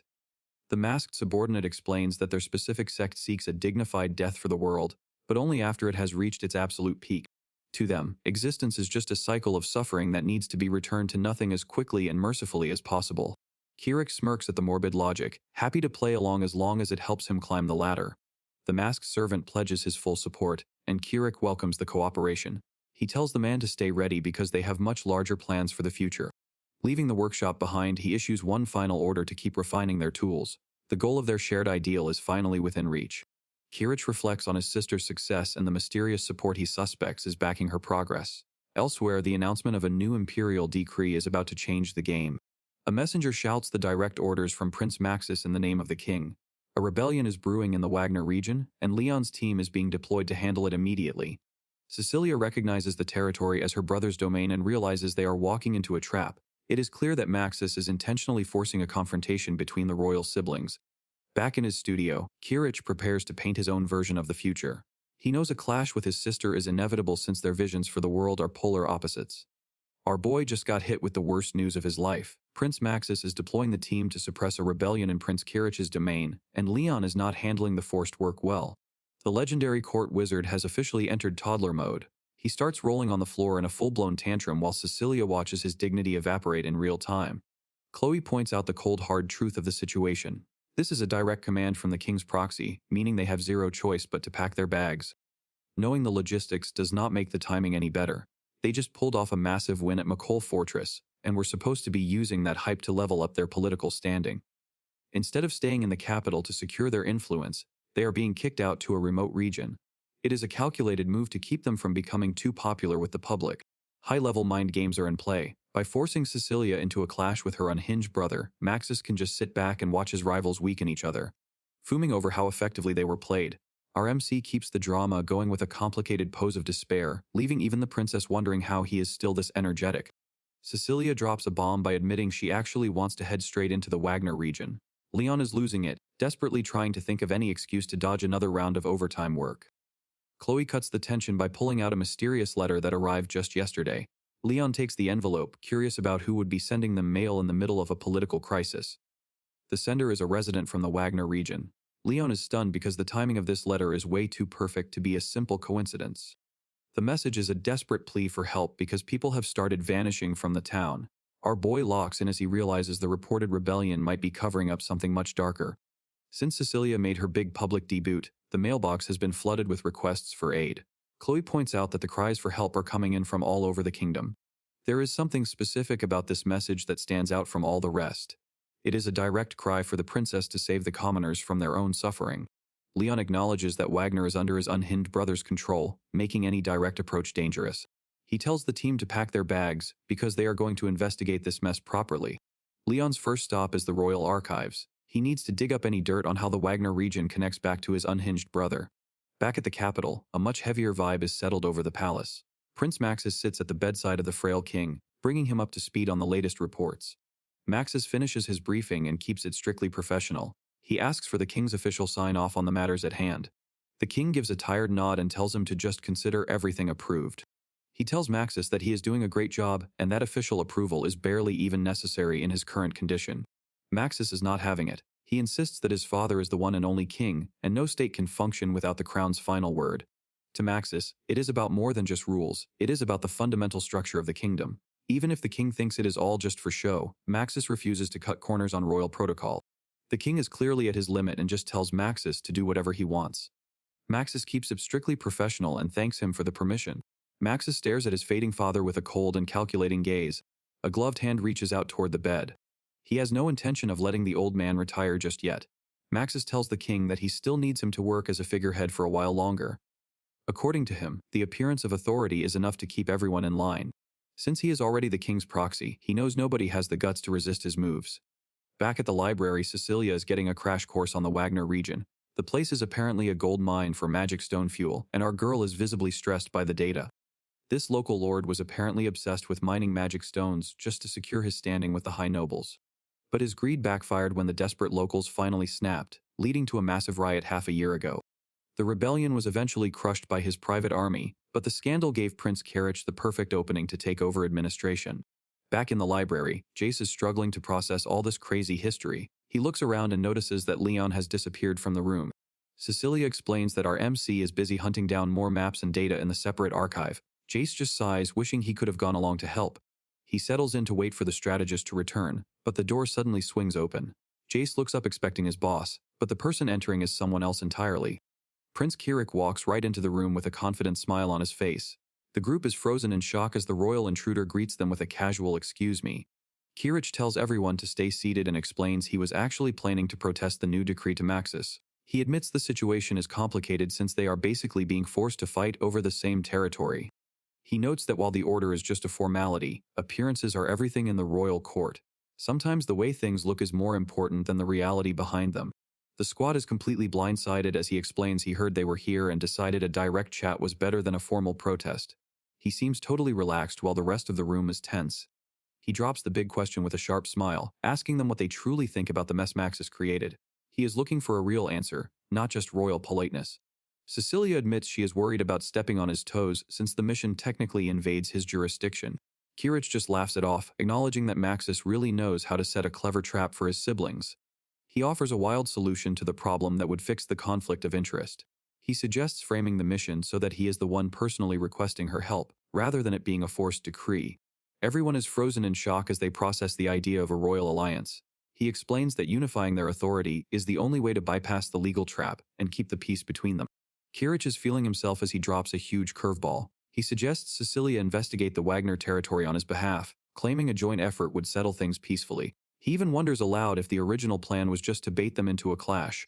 He is all about that low-profile life, suggesting a tiny squad so they don't trigger the local residents. He waits to see if she is brave enough to take the deal. He wants a real answer, not just royal politeness. After a heavy silence, Cecilia admits the proposal actually has some legs. She floors the squad by revealing she was already planning a stealth mission. Jace and Chloe can't believe how casually she is handling this royal chess match. Kirich is loving the energy, glad they finally stopped speaking in riddles. But Cecilia is too smart to jump in headfirst. She tells him she needs a team huddle first and asks to hit the pause button on the whole plan. The prince plays it cool, admitting he might have been pushing the pace a little too hard. He makes his exit with a wave, letting them know he is looking forward to some good news. The tension lingers as the room empties. The click of the door closing is like a weight lifting off the room. Everyone is just frozen in place, trying to process the whirlwind that just walked out. Cecilia finally lets out a long sigh once the royal pressure is gone. She apologizes to her squad, admitting she was actually feeling the heat from her brother's intense aura. It was a coin flip, but she's just glad she managed to secure a temporary delay. Cecilia is stunned to see her squad is actually on the same page about the stealth mission. Chloe just gives a silent, serious nod of confirmation while Jace stands ready. The pressure of the meeting finally hits the squad like a truck. Chloe admits that even though the prince sounded calm, the aura he gave off was terrifying, while Jace is left trying to process the raw intensity that filled the room. Back in the hallway, the prince makes his exit with total confidence.